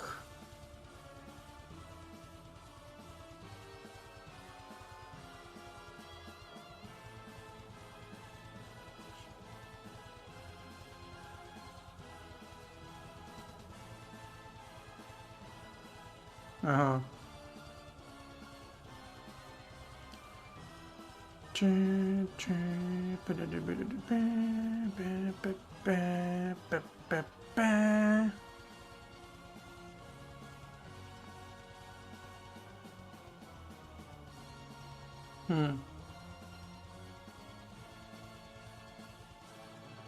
Well, seems like we need a pipe per child. So let's just do this.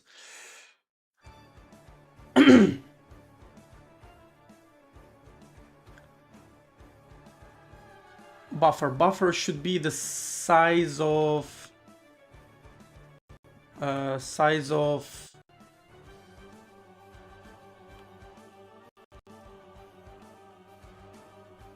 not the status but test report info.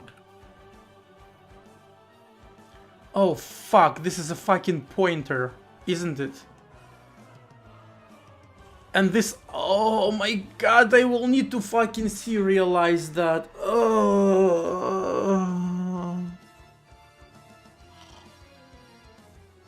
Oh my god. Man.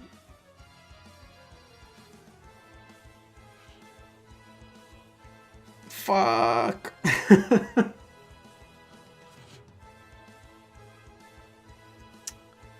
Shit. This makes me depressed.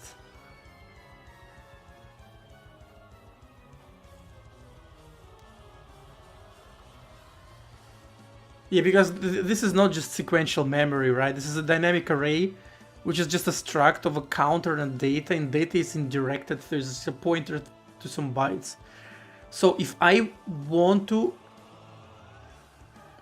pass it through the pipe, I need to put a memory here.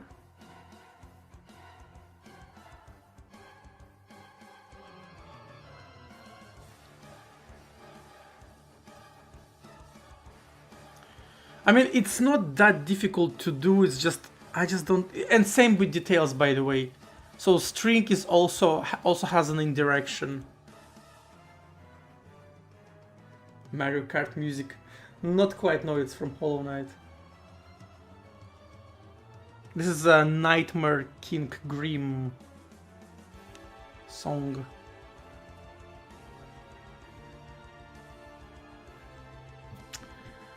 Man, this is so fucked. Do I want to do it? What else? What else can I do? Let me think. Sure, I need some kind of a pipe. That's fine. Maybe I can pass the info in some simplified way.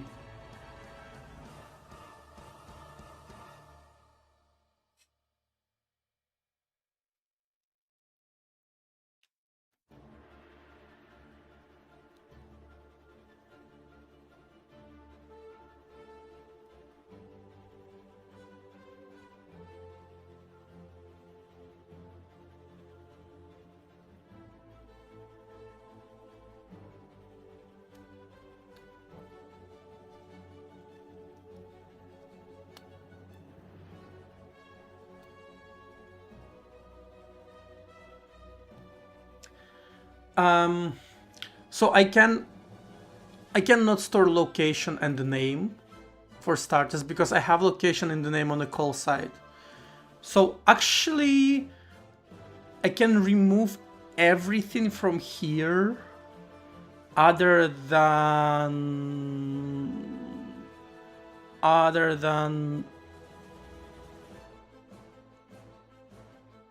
details and assert results. And in assert result, I can't actually remove anything. Oh shit. You know what I can do? So what I can do is I cannot generate time. I can parse text of the code, text of the test. I can count all of the asserts. And I can make like this like a static array. And then it will be embedded into the struct physically.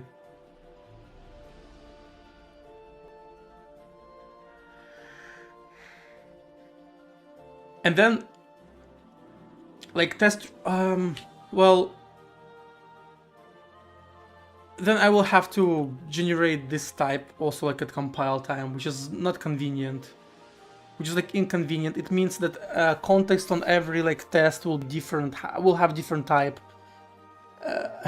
and I might not want it because like different like test runners, different runner strategies might like not want that to happen.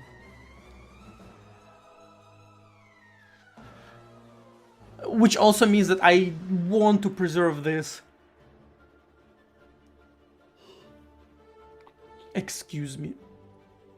Yeah. So what I'm thinking is that I should just write serialization code, really. Which kind of sucks. I really wanted to avoid it. I really fucking wanted to avoid it.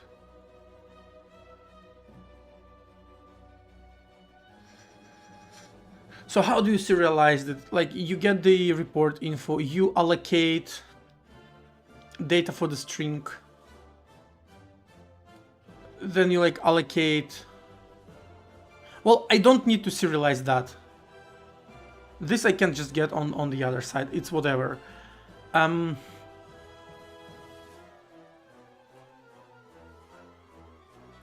So I need to serialize the data for the status, for detail string, and then like create a buffer for all asserts, and then inline asserts.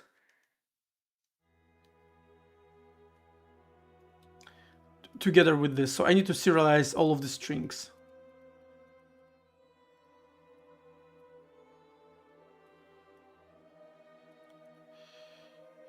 Yep.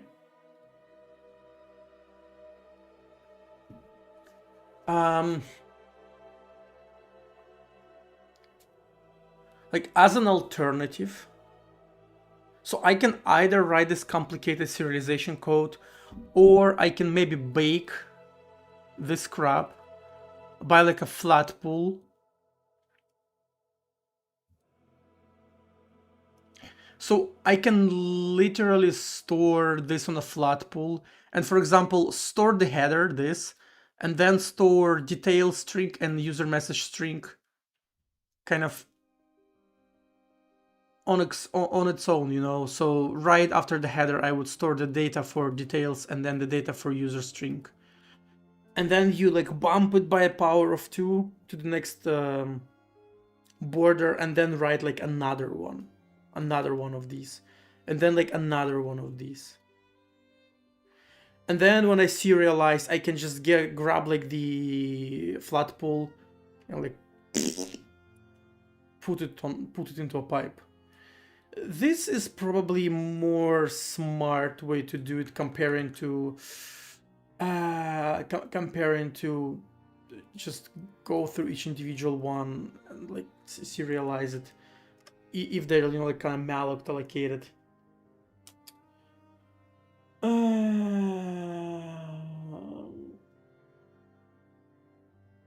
Hey Frankie, hello. Good custoded.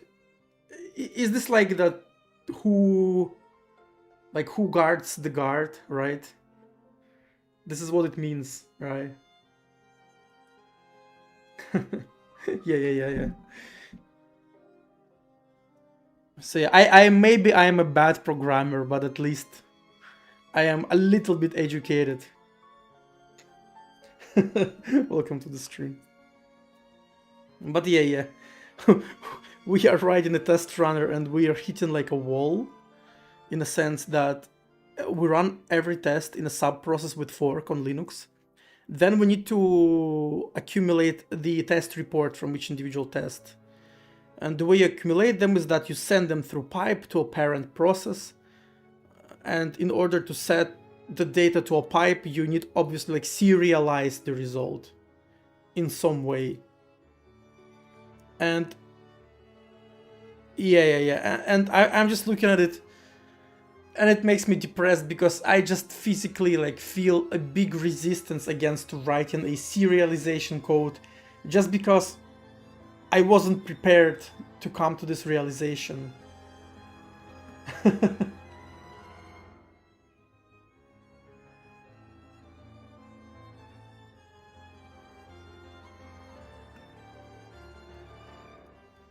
Also, you need IDs to take off sync, to take care of. You mean PIDs, like PIDs of each forked process, like this one, or which IDs?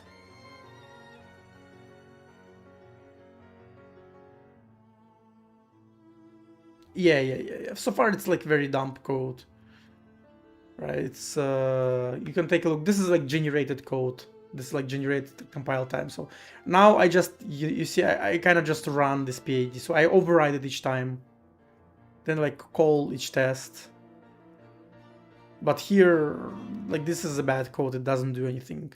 So here after that, I need to like, you know, write to like pipe fd blah blah like this. I got the same problem suppressing JSTS framework. I mean, as in like you need an IPC communication and you have to do this like serialize the data. Is this what you mean? Oops.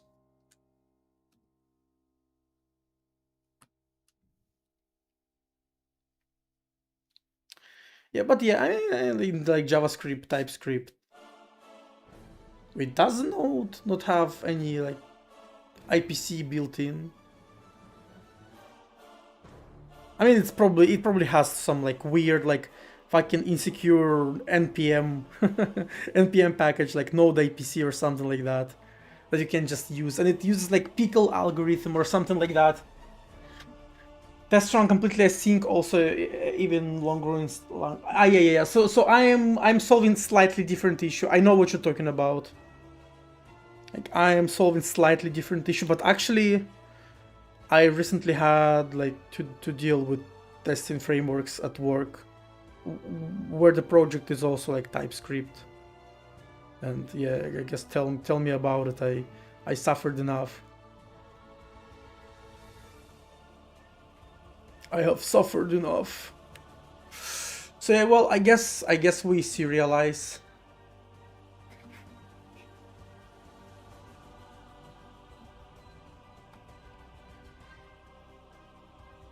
I guess we do serialize.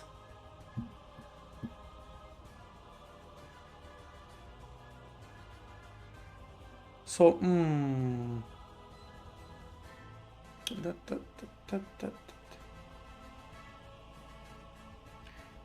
I just finished a lib I have been working on for 21 years. Holy shit.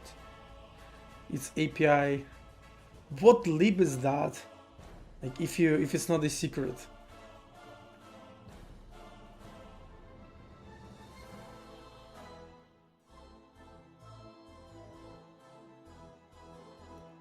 That sounds insane.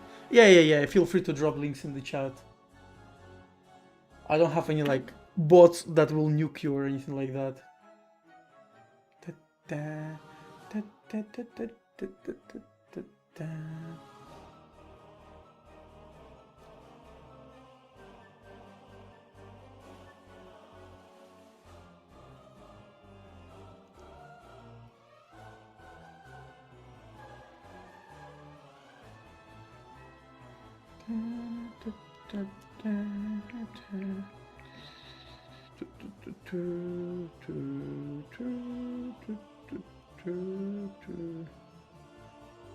Micro components. Let me take a look at it right here. Whoops. Bam.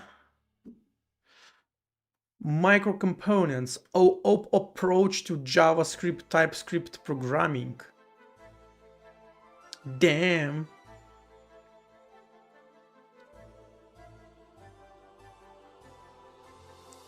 Microcomponents are function blocks that you attach to DOM nodes. These are reusable in any framework, and you can have any number of microcomponents in one DOM node. Okay, use web components, I see, that's pretty cool. Use observables to observe the state, okay.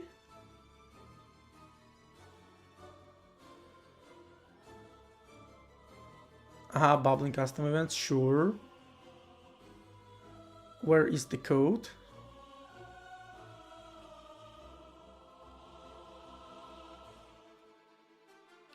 Get some elements from the DOM and attach this motherfucker.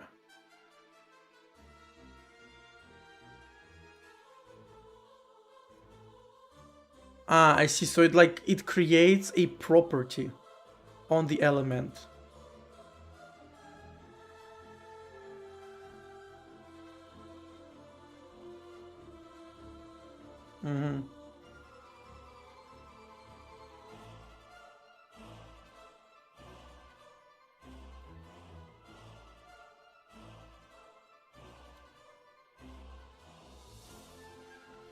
So I guess this defines like a web component. Yeah. How do you attach it to the DOM though? Are you using any like shadow DOM shenanigans? Like a slot and shit automatically, I see.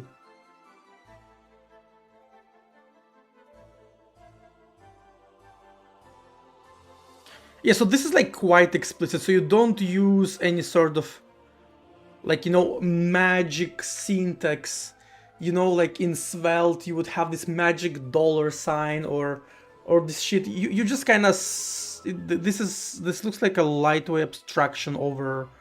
It's okay. Yeah. So you know that this will create an observer, right? It's very sort of explicit. I also like these white spaces. Did you like do PHP a lot by any chance? Because this is like a sign of PHP programmer to me. Like this.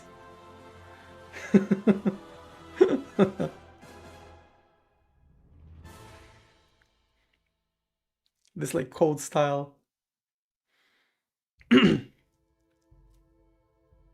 Successfully avoided, I see. But maybe some like traumatic experience left behind because I've only ever saw this code style for PHP programmers. Oh, you can like slice and target HTML explicit, like just like raw dog this shit.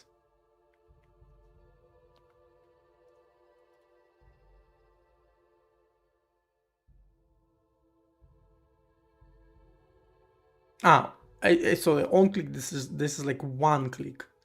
I see. On custom event.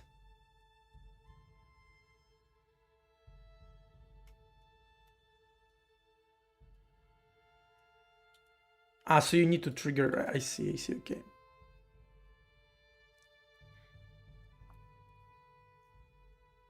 Dry kiss and solid principle. Uncle Bob approves. I mean, yeah, it looks pretty cool. Looks pretty cool. There's like two birds framework.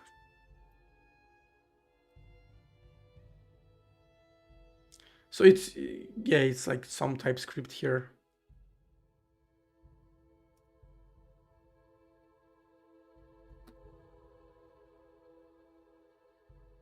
Hmm.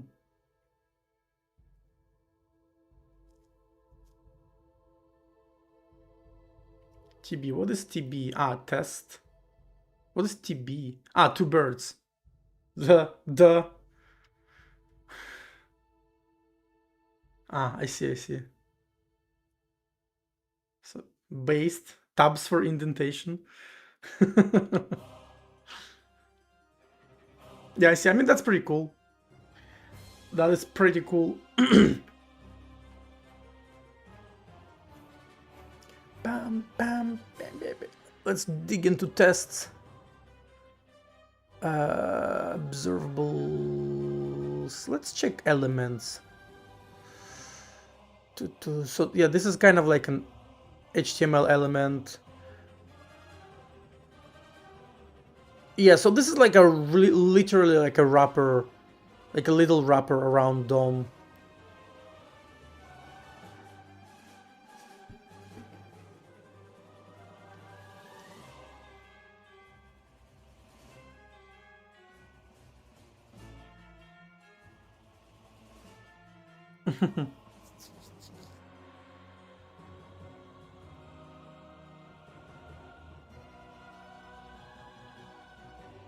I see. Yeah, I mean that's pretty cool. Let's take a look at forms. Input select text area. Bam, bam, bam.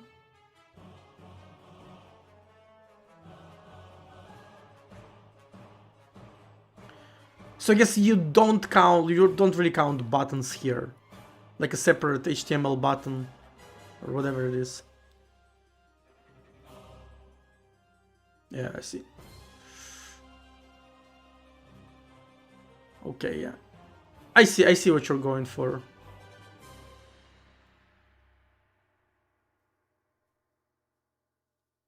Don't need that. I see. Yeah, that's pretty cool. I mean, congrats for, I guess, shipping it. I see.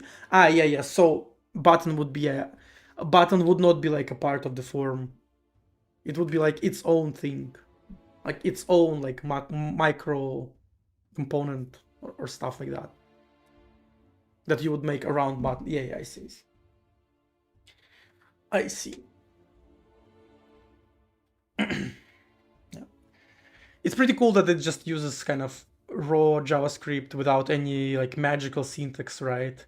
Like I assume you don't need a fucking Babel plugin for it to work, unlike, you know, writing JSX and stuff. This is some like boomer energy. Respectable.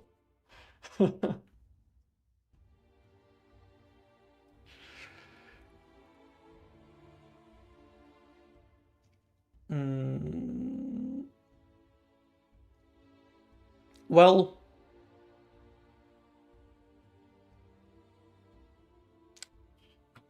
I don't need this.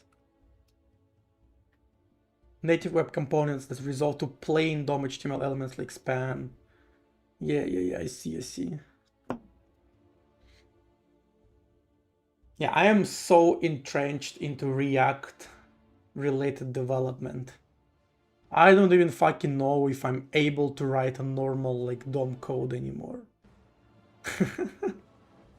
I mean, I probably can write, like, it's not a rocket science, but it would feel very like really weird to me to do it.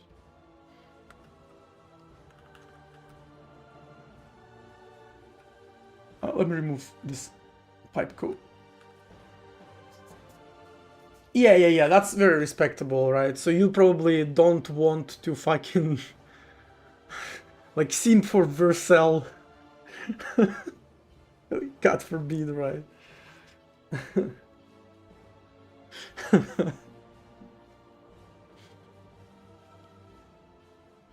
I don't really like. I mean, I didn't like where React is going for many years now, and these days is like, especially, it's super like vendor low-key. Yeah.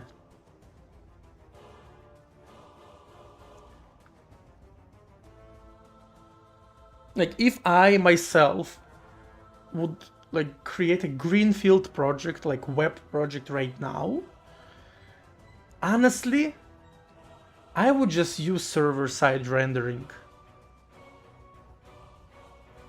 I would just use some brain dead like backend thing.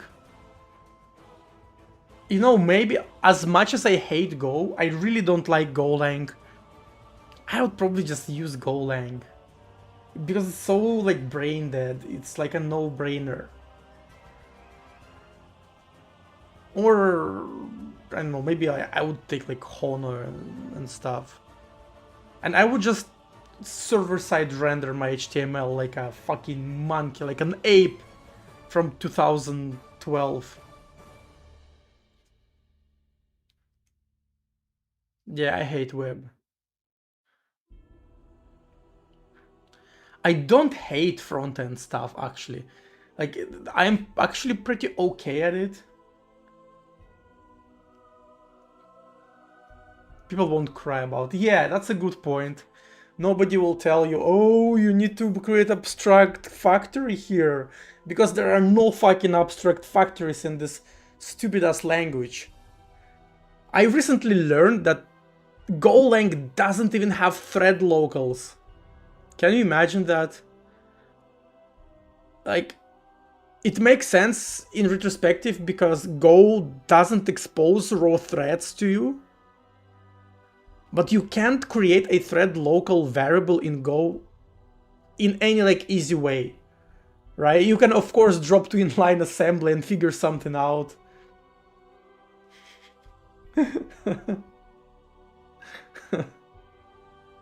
But yeah, no real. Even fucking Python has thread locals. Python didn't have like real multi-threading until this year, and even it had thread locals. Like, yeah. Serialize test report. So supposedly it will return like a U8 slice. Big frameworks have just whipped the fun out of coding. You feel like a robot. It depends on the framework. I tell you, like a couple years ago, well, maybe more like 3 years ago, I was maintaining a WordPress project. And at times it actually felt really fun. You know why? Because WordPress is unapologetically a procedural framework. So in order to succeed in WordPress, you have to write a very procedural code. And it's also like super fucking hacky. There's like hooks that call hooks that call hooks. A lot of global state, this kind of stuff. And you feel like a fucking cowboy maintaining WordPress project. Like one step left, one step right, everything falls apart. So you feel like a hacker man hacking stuff.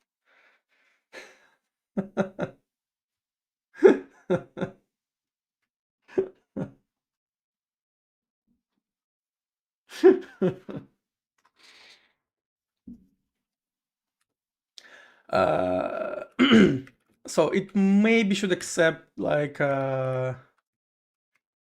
info.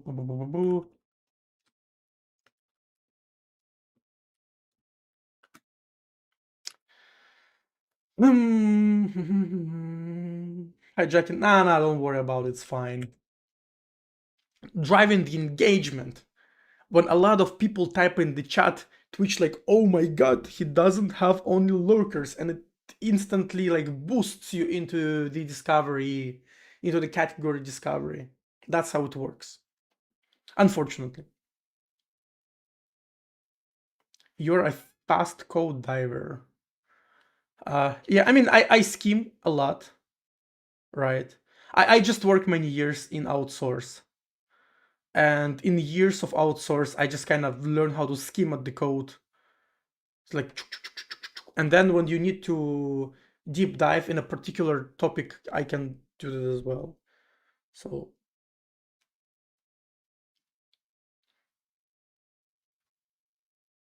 join to keep my streak and it increased by 2. Fucking gamification, that's so stupid. It also from time to time tells me to create a clip and post it so that people don't lose their streaks. That's some like super needy attention seeking. I'm actually like straight up uncomfortable with it. So get an info. Um, so we need, I guess, to calculate like a size. So what do we have like a size equals size, like let's do U32, and then size plus equals info.name.count. Then size plus equals info.path.count. Size plus equals info report.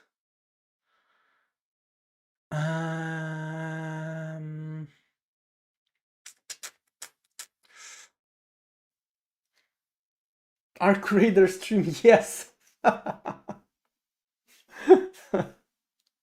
Yeah, a quick Arc Raider stream just to boost the engagement.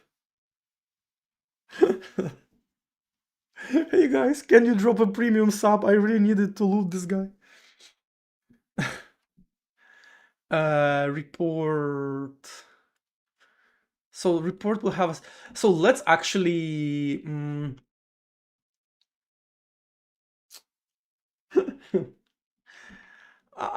I think I'm gonna nuke the status from here and details. So. Yeah, you know what? For serialization, it's actually gonna be easier for me if I straight up inline this and remove test report. And actually, I might as well call this a test report. right? And then this is gonna be like test report. So no more info. And here, uh,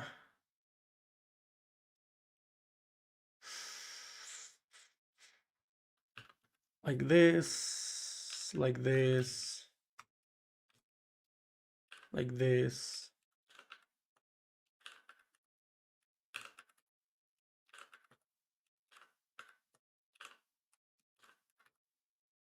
Yeah.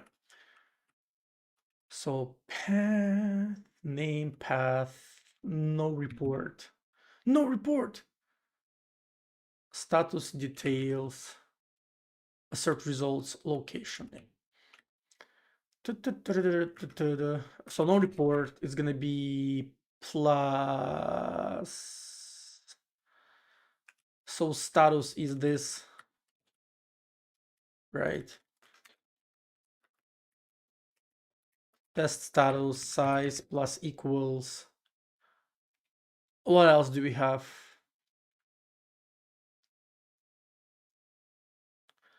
Um,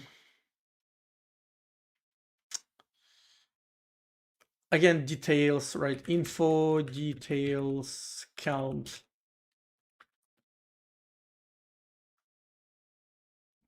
All right. So now we have assert results.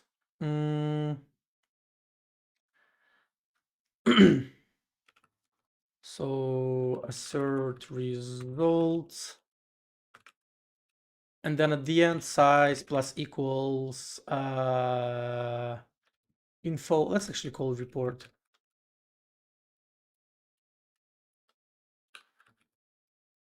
Report, report, report, report. Report dots.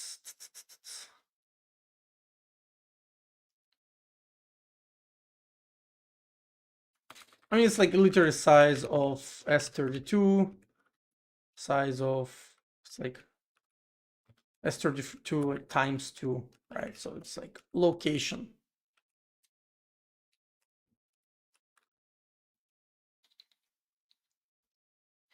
And then assert results, how do you calculate it? So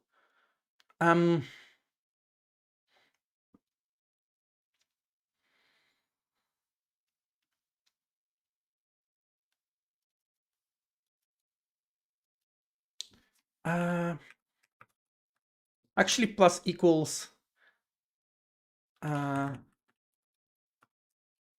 right, so it's gonna be name count, then it's the same here, right? Path count,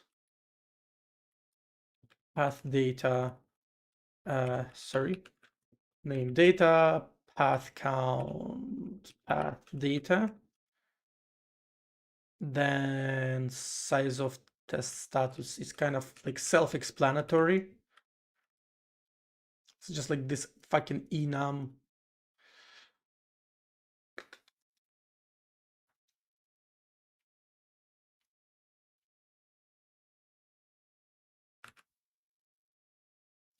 Maybe let's put status at the very top.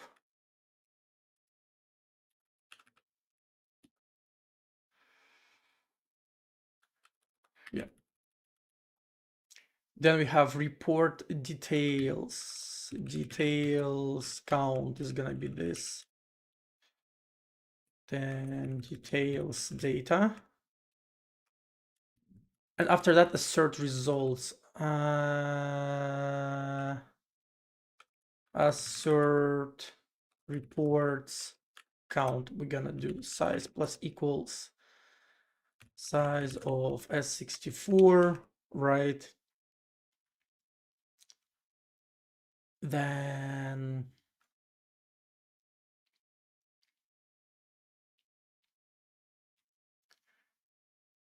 so how do you even do that usually?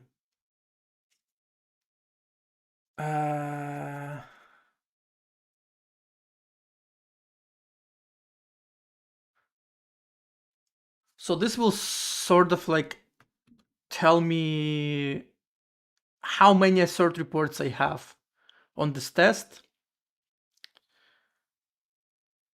And then I start like assert result. And technically with any sort of nested data, you should kinda like say, okay, this assert report is of this particular size, right? Kind of like here, in binary data, will have like a count, which I will like parse, and then I know how big the string is. Then I will just parse a string. After that, I will parse another string. After that, I will parse another string. And after that, I will like parse, okay, we have this many assert reports. And then next, I need to like assert report count that I will calculate from, yeah, basically from this. So it's like a boolean plus whatever string, like 2 strings actually, plus location. Yeah, and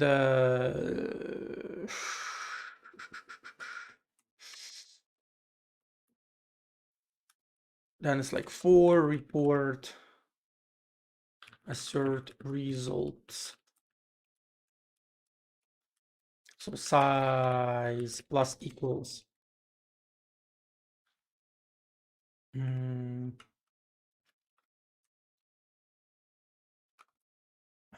Assert count, assert size.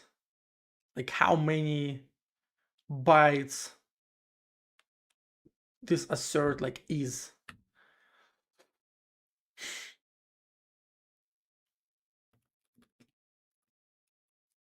Then assert size plus equals size of bool.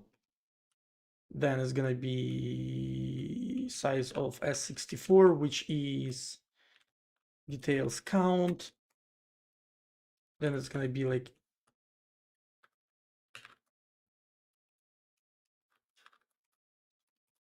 sort details data.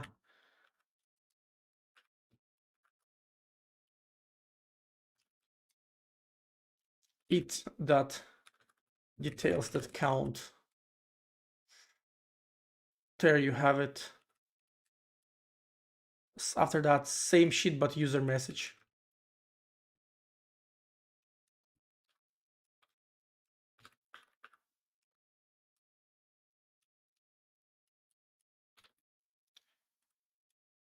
Details user message.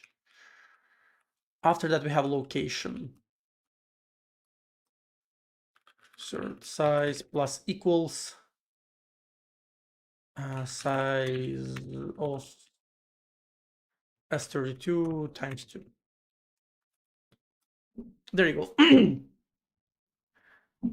And then we do size plus equals assert size.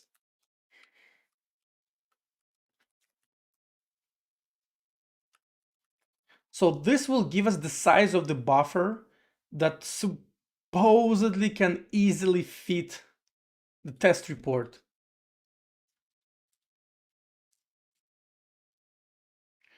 And then we can, like a buffer equals like literally new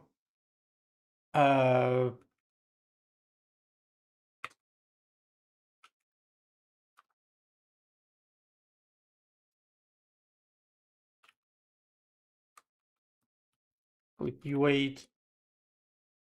Wait, no. There's new array of U8. I think this is how you allocate an array, right? Yeah, new array.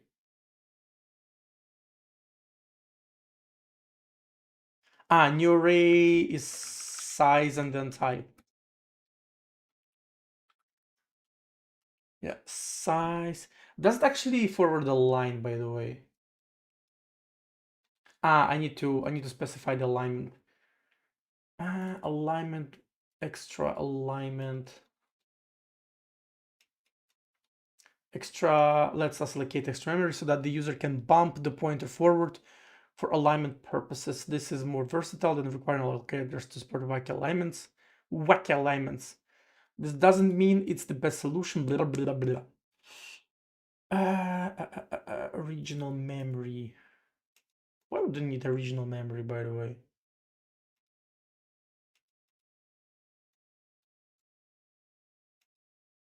You can just ignore it. You only need to care if alignment is case. When it comes time to free the memory, you should free the original memory, not result in the data. Yep, so alignment. Alignment.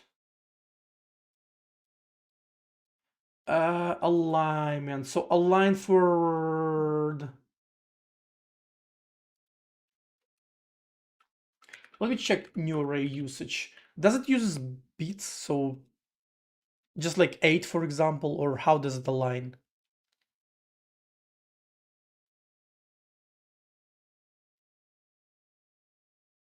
Huh.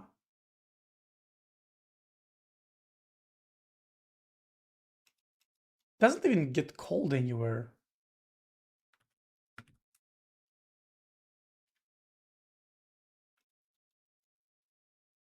Hmm. I wonder why. Like literally nobody uses it in Jai distribution.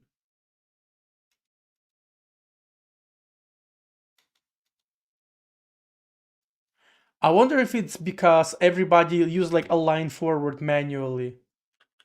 So we have also like align, or is it like align? Let's do it forward. Yeah, align forward, this one. I won't be surprised if everyone uses this first.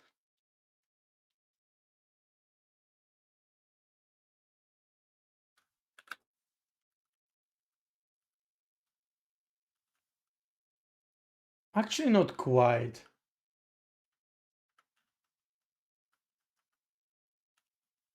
Only this. No, it is conditionally. There is another align forward. I swear. Was it in flat pool? Was it just inlined here? Oh, it's yeah. It's just literally inlined here. So, and this actually uses a line to get power of 2 closest. Yeah. No, this aligns to the page size, so not quite the same. Yeah, there you go. Yeah. And here alignment is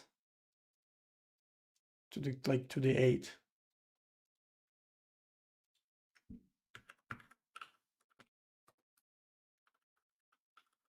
Yep. Interesting that I don't see a lot of aligns here. Like you would expect a lot of allocation to have like, oh, there's also alignment bump. Look at that. How does this one work?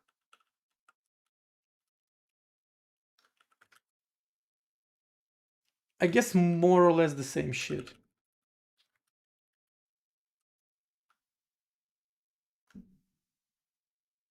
Hmm.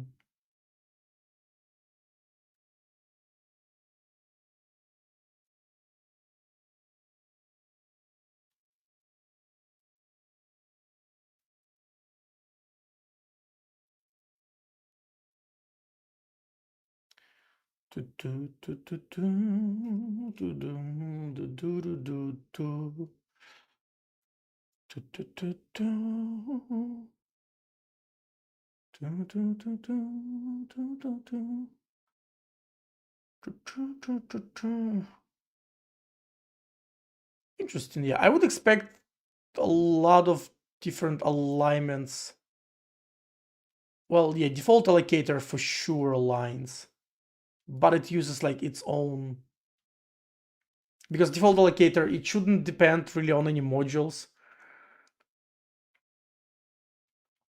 It should be super independent, because right, imagine if you depend on the module and it inside tries to allocate, then you're like totally cooked.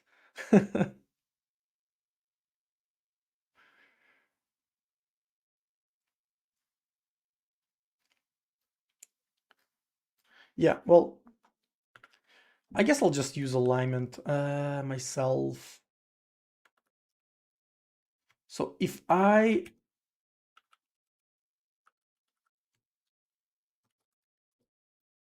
gathered correctly, you get how many? You get size of U8, and then initialize the equals false. I don't need it to be initialized. And then alignment equals, can I just provide 8? Like, okay, closest power of 2. Like, just closest 8.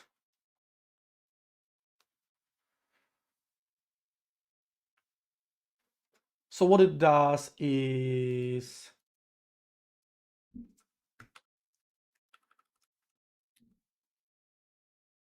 let's allocate extra memory so the user can bump the pointer. So you just alloc size times count plus extra.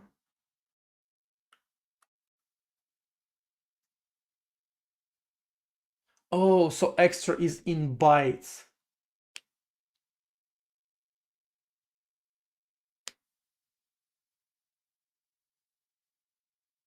Hmm.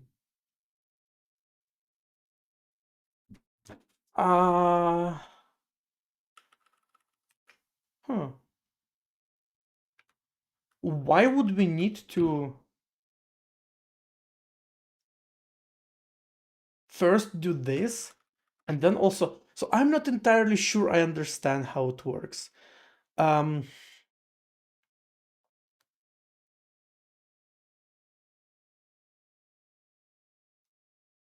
I know how it works. Yeah. So it allocates this much extra memory and then it aligns to the closest. Adds to original size, it becomes even a multiple of alignment. All right. So it takes an alignment which is 8. Then it takes the size, so original size plus alignment minus 1. Okay, remainder does this. If remainder size plus equals hey minus remainder.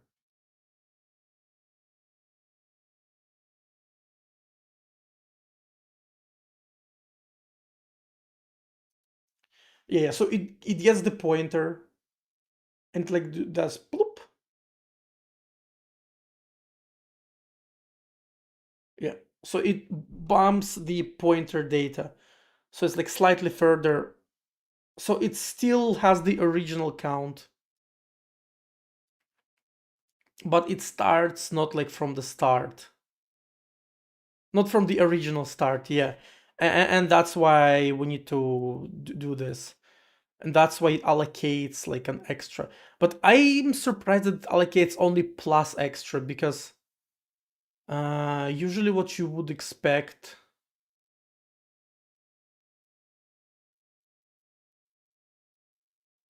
that would maybe allocate more.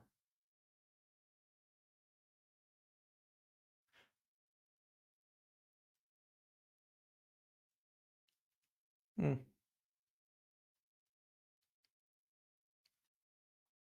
Right, so here it would allocate.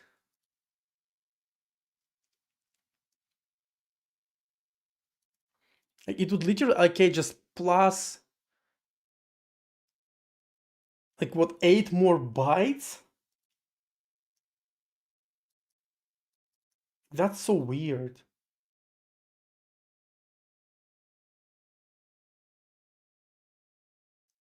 And then would bump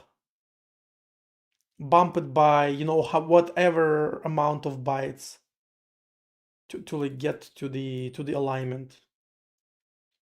Hmm.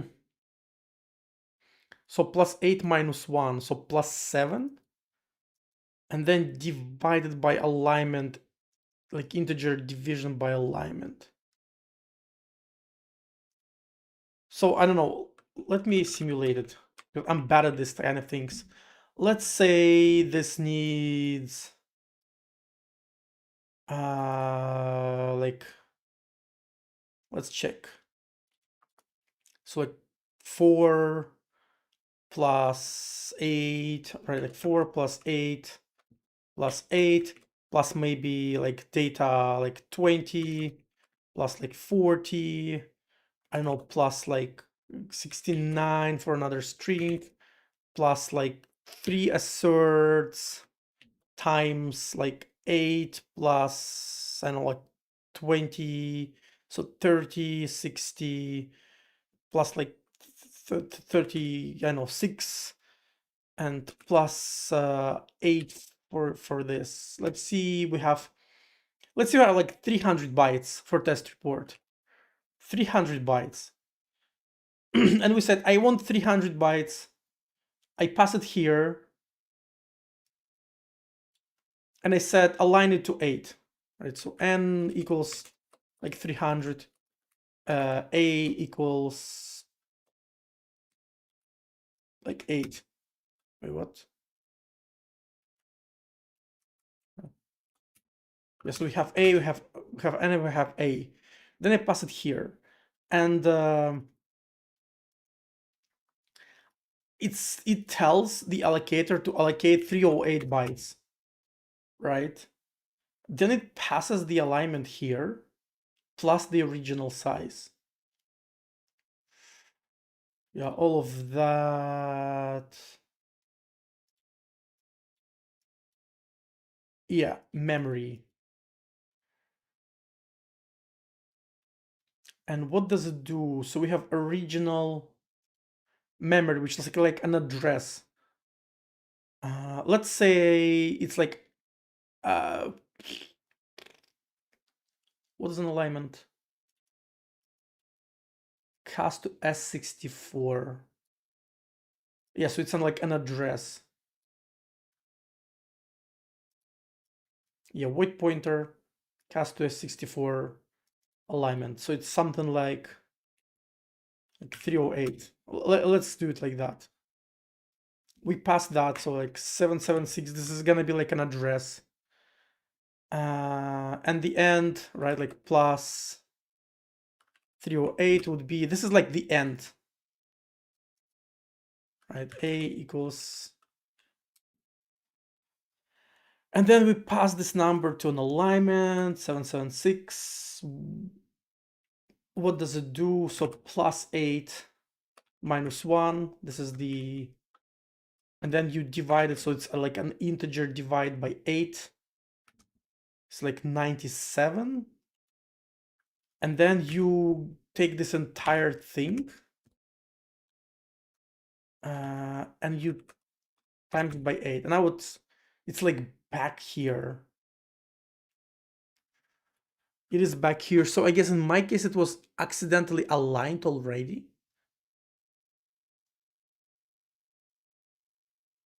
What if it wasn't aligned?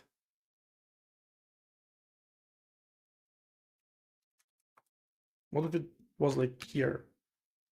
And 6. 6. Also 6. So it gets mod. So it's because it gets like a mod. And then adds the alignment. And then minus the remainder. But it won't go at some point. I think maybe like here. So 7. Wait. I fucked it up. 69. 68. There you go. And this will just, yeah, I see. 776 minus 8. Yeah. So it aligns it to the like closest power of 2, 8. So it's like 8 bytes.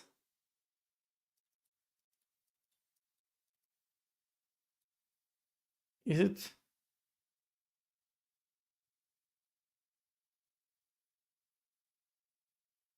Can I just put 2 here? I can probably just align it to like 2, and it should be fine.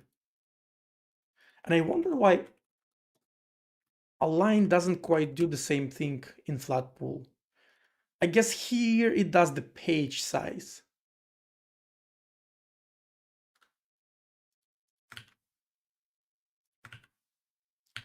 And page size is this. So you align to the closest 4K. But it also aligns to alignment. And the way it works is n plus, so this is the same thing. But then instead of division by a, it does like this bit mask. So and or and not. So I think I remember that this is the same as this, but only if this is the power of 2. As far as I remember, this is literally the same thing as long as we have a power of 2.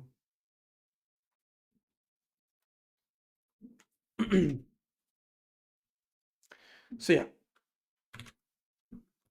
I think we're fine here. I'm just gonna align it to here, and it returns result and original memory.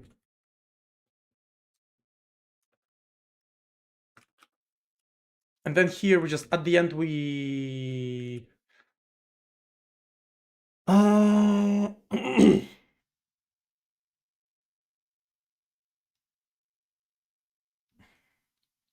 yeah, I guess we return the buffer, and then we will you know what, in this case each individual test, yeah, we're not gonna free it here, we're just gonna return both of them.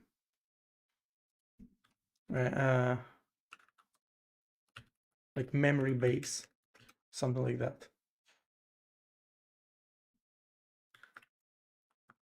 It's like a void pointer. C new array memory base is unaligned base to free if somebody cares about it. There you go. And at the end we'll like return buffer and original memory. Yeah, and now we can write this into the buffer.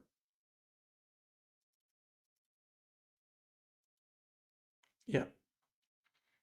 We have like a cursor, which is gonna be 0, and cursor will be like over bytes.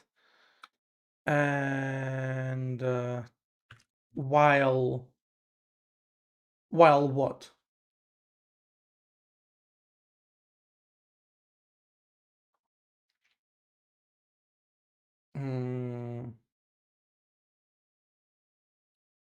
I guess we don't even need while to write. We can literally just inline this motherfucker. We can literally just...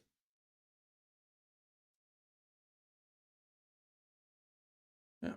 Hey John, yeah, still not Silk Song. Yep. Assert results. We do that. Hey Buzzer, hello, hello.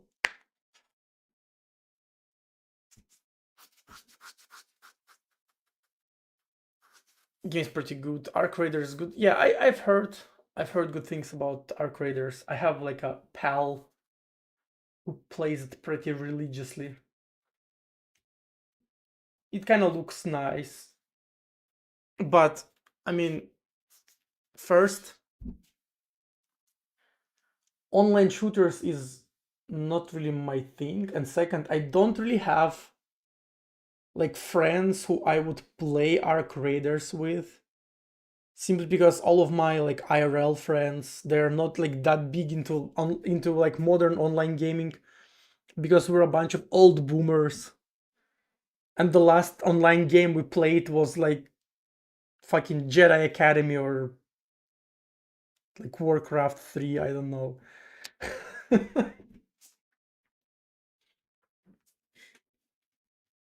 And it's such a time sink too, so I just don't want to bother. You can maybe play it solo, but yeah, as I said, not my kind of game. Uh, yeah, so maybe let's extract this.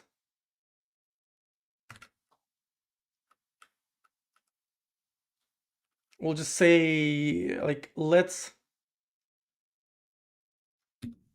take this and allocate best report memory.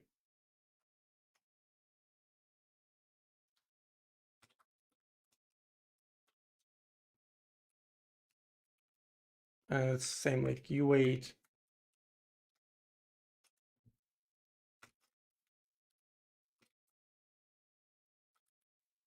And we just tool of that, and then we return, yeah.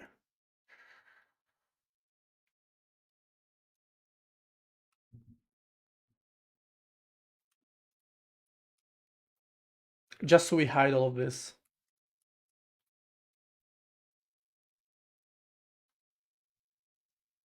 Can you show Jai implementation you wrote for or return? I'm curious about how it works.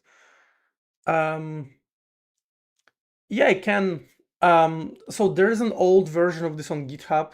I can actually show you the old version. So the old version doesn't work. I updated it locally, but I mean, it is conceptually the same. Conceptually, it is really the same. Oh shit. Ah, it's the wrong control flow. This is one. This is the embedded one. What are you looking at?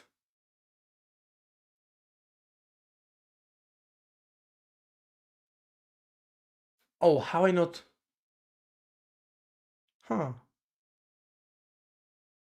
Ah, Dragon. Yeah, there you go. So this is like super old, but TLDR is that it requires a custom meta program plugin. So what it does, it adds this template, which is essentially, so this is like O return, right? It adds 10 of these, which every one with different amount of returns. So we have O return polymorphs supporting up to 10 returns from the parent call. Like this is kind of a hack, and we rely on Jai that code elimination here because why we have to do it. And here in a loop, right, from 1 to 10, I literally create 10 of these templates. Why do you have to do it? Because we can't uh, know how many our program needs on demand, because at the moment Jai doesn't let you add like unresolved identifiers. It's like impossible. So we have to resolve identifiers up front. And the function itself, what it does, it just accepts code. It accepts procedure header of an outer call, so the procedure that calls or return, and also named returns of the function that calls this. And then it has a modify block. So modify block in Jai is something that it's, if you know Rust, like Rust has like trait boundaries. This is the same as trait boundaries, but instead of having a separate language, it lets you just write Jai. And we basically just assert that, okay, it's a procedure call, we parse procedure header, we get return values from the procedure header, we assert how many of those return values, and we assign each individual type of those, and then we call We get return types, and this is just a kind of error handling.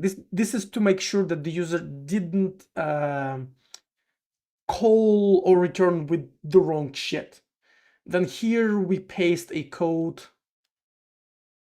just does this, right? It kind of assigns return types from or return to the return types of the parent call. Yeah. And then it calls to inner or return, where it provides like an actual code, blah, blah, blah. And this inner or return we actually implement in or return.j, which is, yeah, there you go. It's just a macro, you see expand.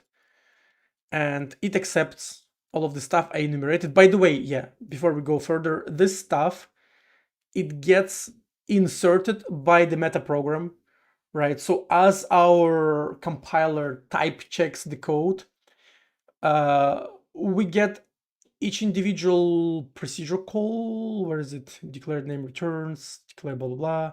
So we get each block in the program, we get its statements, and then what we do is we parse all of the declarations for whatever the proc returns. So right, if the procedure, so let me show an example maybe.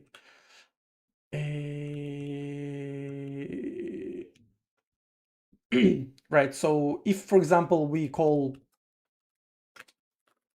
here, right, then all return will get this. It will get result and its type, and we get unaligned base and its type as declarations.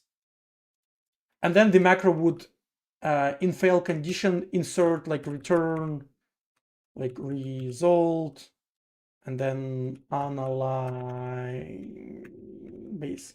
So it will insert this from the macro backticked if something goes wrong. So it knows about this, but only for cases when they are declared.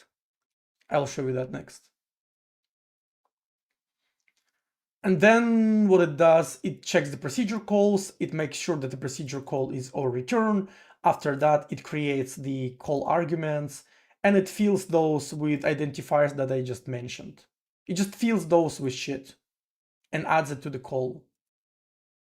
So to this call, it passes outer header and name returns. And then actual macro implements the logic, where again it parses outer header. What does it do? Oh, yeah, it gets the named returns so that it can generate a return like type. Then there's like a couple asserts to make sure that we don't call it with incorrect input. Again, you see, like it has to be procedure header. And at the end of the day, it checks all return values. Yeah, okay, this just adds it to the builder that we return. And this is actual logic. So if not ret, return. That's the gist of it. It literally, right, so if you do or return, like read entire file, like what the fuck is this? Like this, right? If you do that, what macro will do, macro literally will do like ret1, ret2, because it will parse how many things this return. It will say read, it will insert this, and then it will check if not like ret1 return result. This is what it will do. It will insert this into this scope. That's how it works. And then we, of course, will like intelligently handle undeclared identifiers. So for example, if this result was declared before calling, we will return that. And if it's not declared, do we have it here?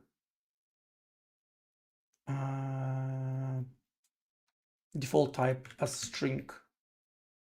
Yeah, there you go. So this is like, right, so if entry name, right, so if something is declared, we add it. If it's not declared, we create default value for each individual type and return that.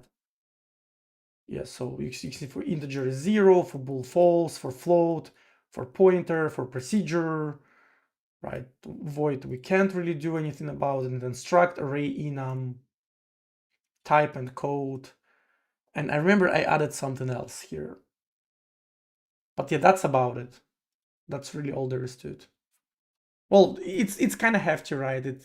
This particular macro, it really stretches Jai metaprogramming capabilities. And as I said, I have to resort to this kind of hack because if we try to call undeclared or return, or declared or return but with incorrect inputs, Jai doesn't even type check the block, so we can't even create it dynamically. That's why I just front load a bunch of or return polymorphs that should be like enough for everyone, like up to 10 returns. Any quirks, or does it work basically like Odin? As far as I know, it works basically as Odin's or return. It's actually slightly more powerful than Odin's or return. It's slightly more powerful because if you go to Odin lang or return,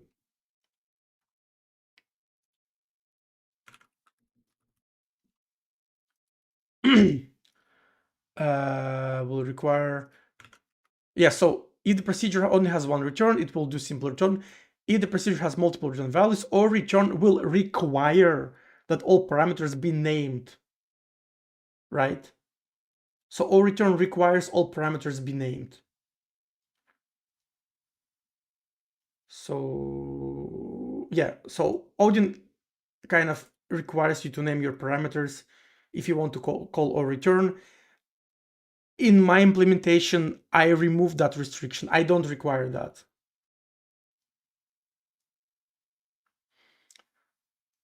And value could be assigned to by name, and then an empty return could be called. Yeah. I don't have this restriction. Also in Odin, it always checks the last one. In my new or return, it always checks the first one because that's kind of new Jai convention. That success value comes first. So it's kind of harder for the caller to ignore it. But I don't have any restriction like, oh, something must be named or not be named or declared or not declared. I don't care any of it. Don't care any of it. It just works. Since it's a macro, technically you could call like or return nested in Jai, but I don't support it, and I mean there's no reason to do it. It should probably be a compiler report, let's be honest. But otherwise, it should work the same way. Well, with the caveat that when you compile your program, you must use metaprogram plugin. Otherwise, again, as far as I'm concerned, it's, and of course we don't have this fancy syntax. You have to wrap this in or return. So it would be y colon equals or return inside color 2.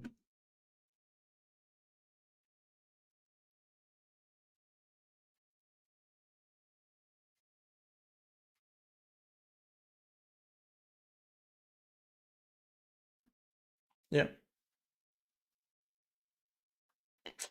Hopefully that answers the question.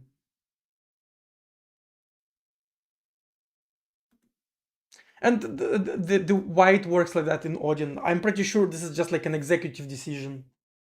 Like, so since I've implemented it in Jai, I am 100% sure Bill could have implemented it in Odin, but he probably decided that it's like cleaner to name return parameters, so they could be like assigned. It just like, less magic. In my case, I wanted to stretch metaprogramming, so I went like all in, balls deep, everything goes. Sorry.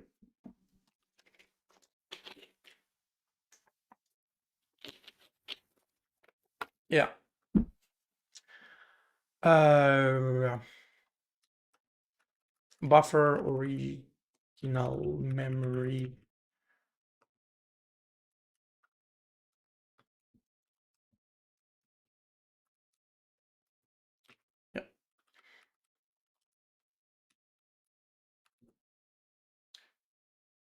Yeah. What's a metaprogram plugin exactly? So metaprogram plugin in Jai is anything that can be run. So it's like a struct that has a bunch of procedure pointers on it that you can invoke during the compilation process. So for example, this test framework that I am writing is a metaprogram plugin. The way it works is that you just, you know, you just compile your program as normally you see. Projects epic fail main.jai, but you do plus epic fail, and epic fail is a metaprogram plugin. And the way it works is that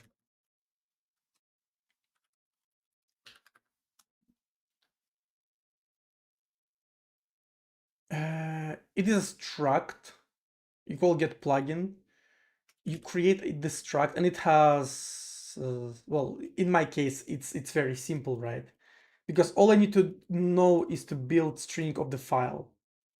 But then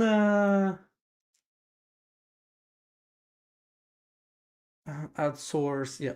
But then when you call the plugin, the default metaprogram will call like add source method, which will let you like add new build files.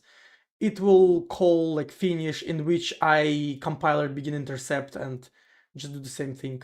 So TLDR metaprogram plugin just lets you inject some code into the build process in a known way. So you can imagine having a custom build.jai, and you can just insert this code into your own intercept. But you can also just invoke the plugin through the console. Or you can manually call plugins like finish in a metaprogram plugin. In your own build.jai, I mean. Yeah. It is a way to package build time logic, sort of, right? For example, again, Jai ships with some metaprogram plugins. For example, if I add a percent here, right, and I don't provide anything here, and I compile it, look at this. Error, incorrect number of arguments supplied to print. The format string requires one argument, but 0 arguments are given. You see, so compiler literally parsed the string, and it knew this. Like, how did it do it? And if I do, for example, do this, look at that. Incorrect number of arguments supplied to print. The format string requires one argument, but 2 arguments are given. You see? So how does the compiler do it? Because, I mean, print, it's just a user space function. It's not supplied by the compiler. And the answer to that is the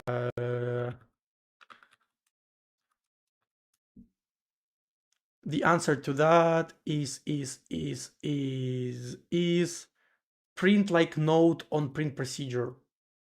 What does print like note means? Well, it's just note in Jai. But if you look at it, a bunch of stuff is marked at it. Print like, for example, during GUI bindings have text disabled, also print like. So what will it do exactly? If you search in Jai here, you will eventually find a file that is named something something check. Check, yeah, this one. And check is a metaprogram plugin. That does what? What does it do? Well, you probably guessed it. It parses the print call. So it literally, like sub-expression, right? It checks for the procedure call, blah, blah, expression, blah, blah, blah, declarations. And at some point, it will check the nodes.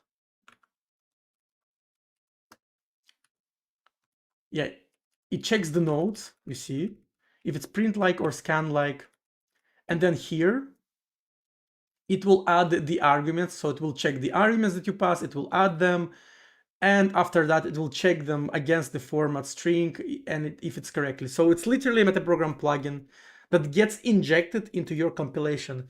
And how does it get injected? Actually, it's just one of the default plugins that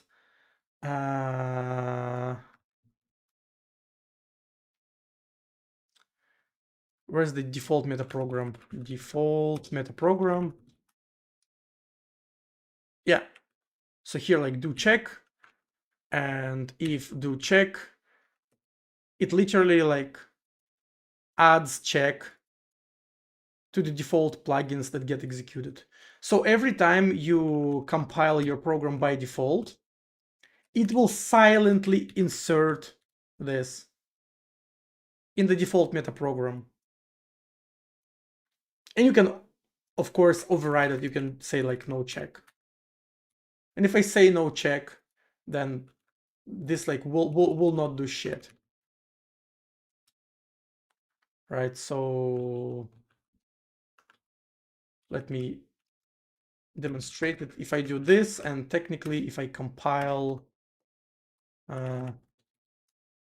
you see, it just compiles even though I provided incorrect string. So yeah, that's kind of example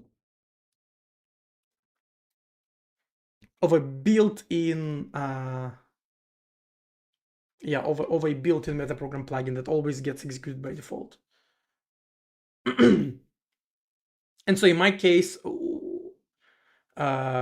when you want to call my or return, you would have to like compile and do plus control flow, and this will kind of handle it. Or again, you can manually add metaprogram plugin in your build.jai if you don't want to specify this every time. I think my check isn't running in the right workspace because I have a custom build metaprogram and forgot to load it there. I had a weird print bug the other day. I see.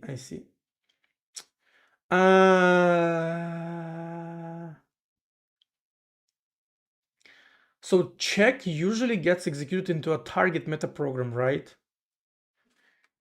In like the one that you that builds your executable, I think.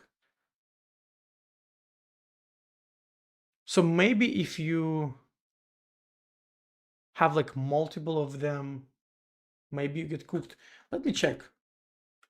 So I have tests, right, which they get built in a different like in a different how do you call it, workspace. And maybe if I just do something like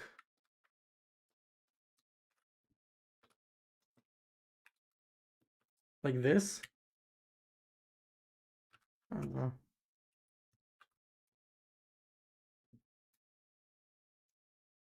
oh well, I kind of broke it now, so let me do this. Yeah, you see, it doesn't check anything, does it?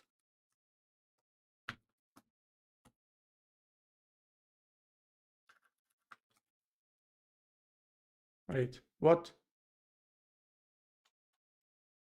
Oh, I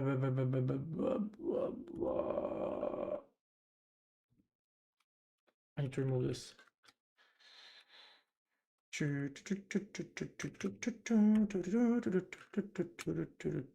Yeah, so it seems like it doesn't check.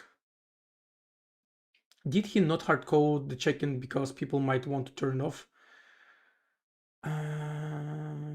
Yeah, because probably because people might want to turn it off, right? I mean, because everything you run at compile time slows down the compilation, and maybe at some point you just want to return it. So maybe that's the issue, right? So you didn't. So my test compile in a separate target workspace, and check isn't getting executed in it. And if I go to added strings, so in workspace 3, there is my test code that got generated, but there is no, right? So here's epic fail plugin, and here's also check plugin, and it only got executed for the main program.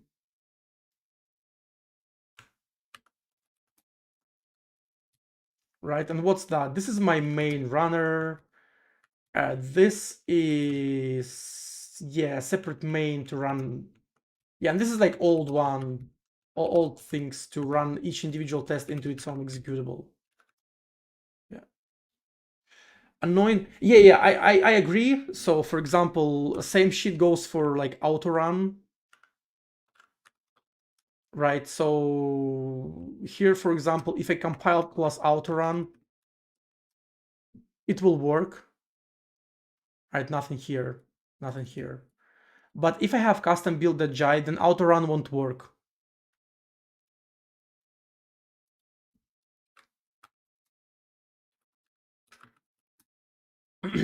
There's also no way to check the verbose flag in your meta program unless you reparse the CMD line.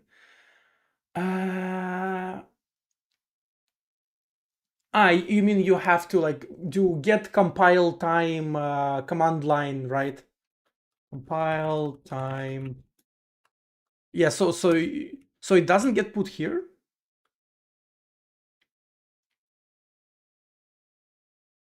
It's not there.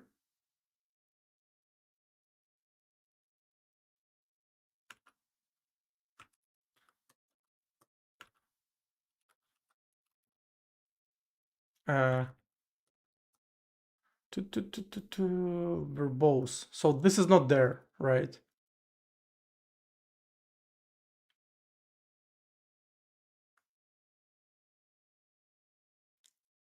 I see. Well, I mean this.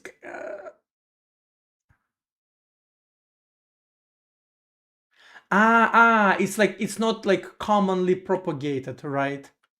I see what you mean.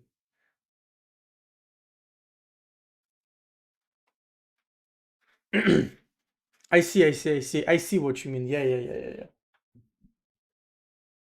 Well, yeah. I mean, recently it got better recently, right? So mm, the plugins don't get executed in your custom workspaces and still, but at least now the functionality is reusable, so you can add them yourself. I understand that it's kind of annoying, and it would be better if, even if plugin doesn't get executed in your workspace, you would at least get like a warning about it, right? Oh, you created a workspace, but like this and that plugin won't get executed there or something like that. Or make like plugins that you plus. I mean, I think what most people would want is if you add a plugin through command line, you probably would expect it to get executed everywhere, right? Not only in your like target meta program, I guess.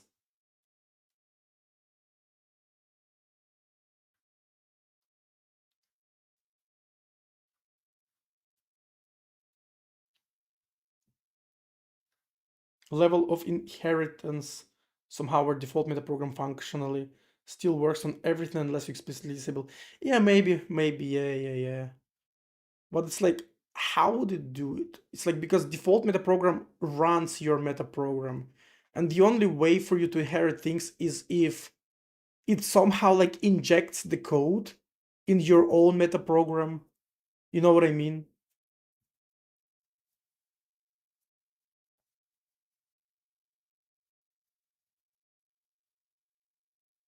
Um,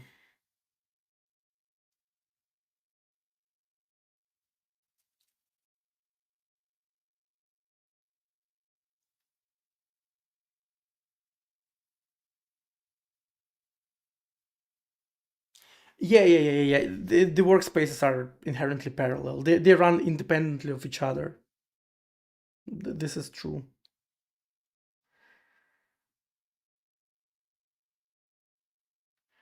I mean, you can't. There is a bytecode debugger. It's kind of like it's rough because you have to look at the VM registers and figure out what they hold. So it's not like you can attach fucking GDB to it, right? Nothing like that. But it's still helpful to a certain degree.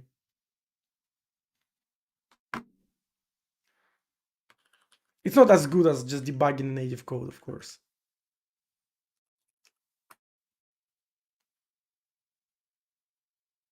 Yeah, yeah. If you can compile a meta program, that would be fucking OP.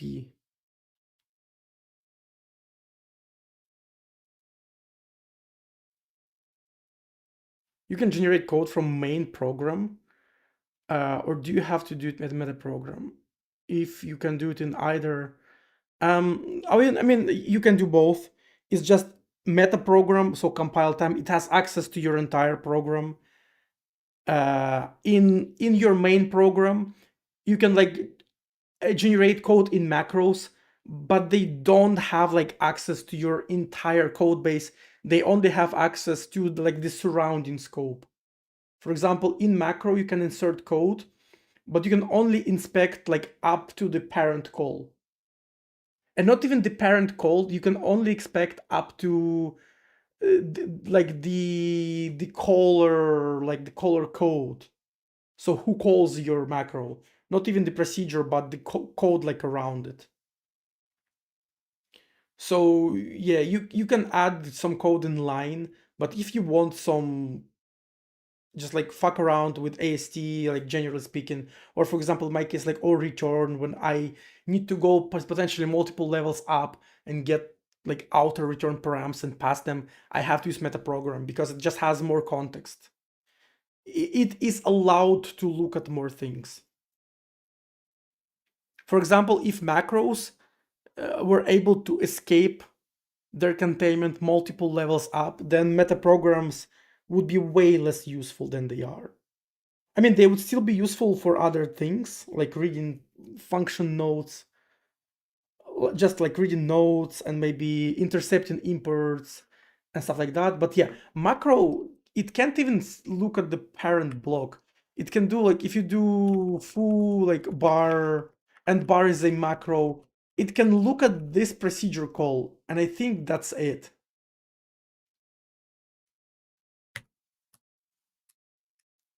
I think.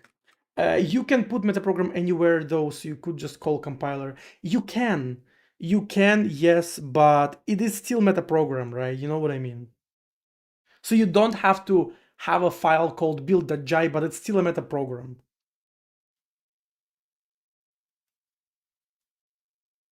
Like you can't call compiler begin intercept here in an arbitrary function. So it's still a separate thing. Yeah.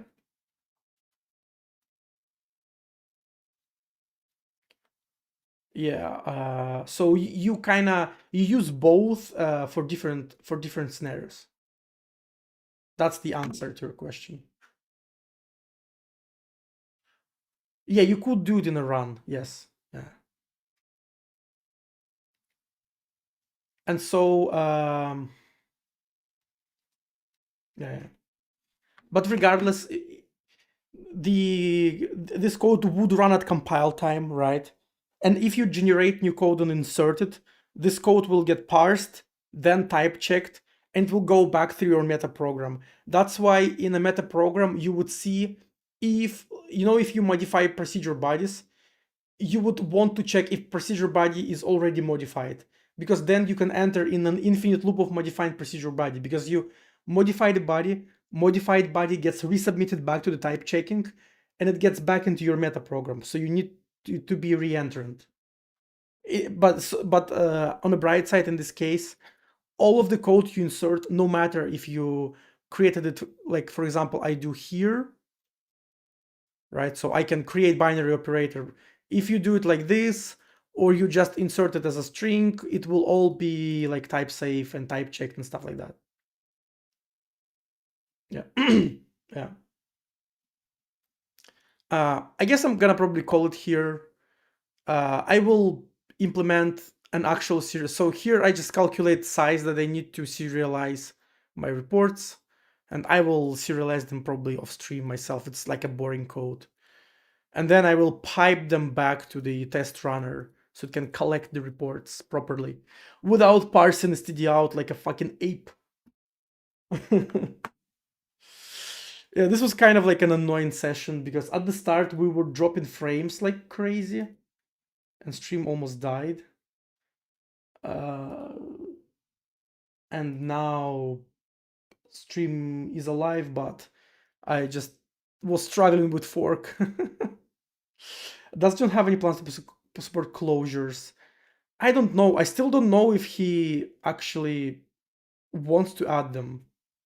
He like expressed some interest, and I remember he was gathering interest from people, but I don't know if he will actually add them though. I don't really need closures. I I use closures all the time in like JavaScript, but I don't really need them in Jai. Like, yeah, they are, pretty useful and all that.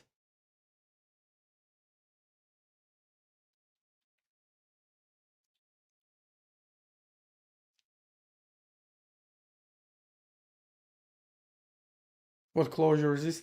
It's just like a procedure that captures memory from the outside of a scope. Yeah, yeah, yeah. Just captures stuff from the outside, either explicitly or implicitly, right? For example, if you write closures in PHP, you need to say, I want to reuse this and that from the outer scope. And in JavaScript, they just capture whatever they see. Closures in JavaScript are super fucking greedy. It's an infinite source of funny bugs.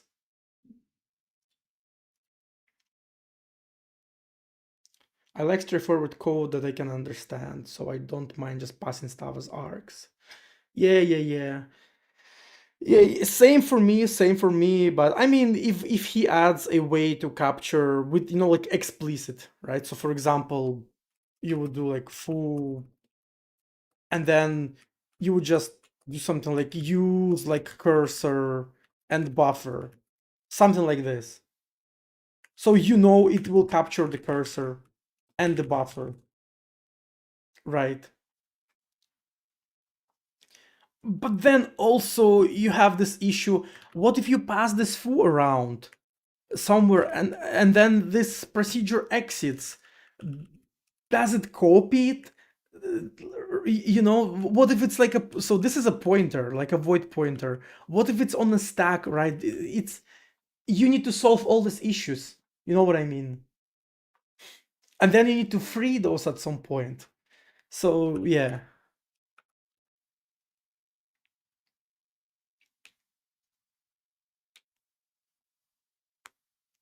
Yeah, yeah. I know what you mean. But as I said, I'd rather not think about all of this bullshit. And then in Rust, you have this like, right? You have like a lambda, and they have like this syntax where you do like x, and then you need to like a lifetime this and you need to. Well, in Rust, you don't actually need to think. If you fuck it up, you will just trigger burrow checker, right? So at least yeah, there is complications, but at least compiler won't let you do stupid things in Rust. But in other languages, you kind of need to think about it.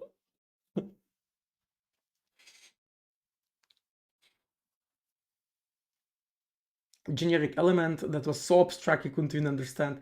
Sometimes it happens, yeah, yeah. Sometimes somebody asks like a question about some like entity, like generic, like entity factory, and like, oh, I look at the code and sometimes it's like pretty big chunks with a lot of context, and I still don't understand why it's needed.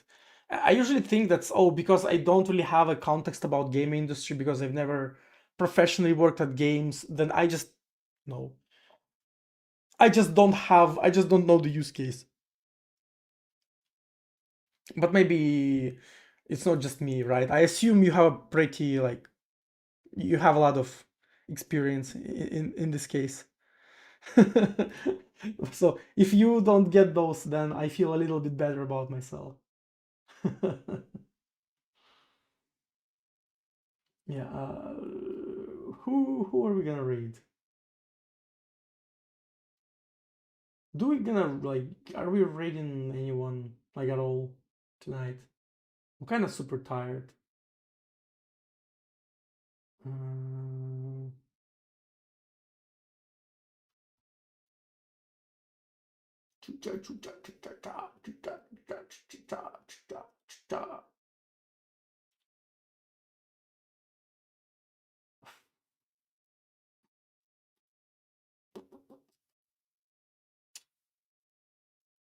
Wait, I think I saw a familiar face. Am I stupid? Oh, Alex is streaming. Well, we'll just go there. We will just go over there. Yeah, in this particular time, it's very hard to find people to rate. Well, Oleg's recently streaming at this time, so it's pretty like easy target. But you know, I'm rating him pretty much every day because just fucking nobody else to rate. There's Eduardo who streams some interesting functional programming, but he disabled rates, or he has like follower only alert for follower only chat, and I don't want to send people into follower only mode. Oh yeah, yeah, no worries. If you stream today, I'd probably like raid you for sure.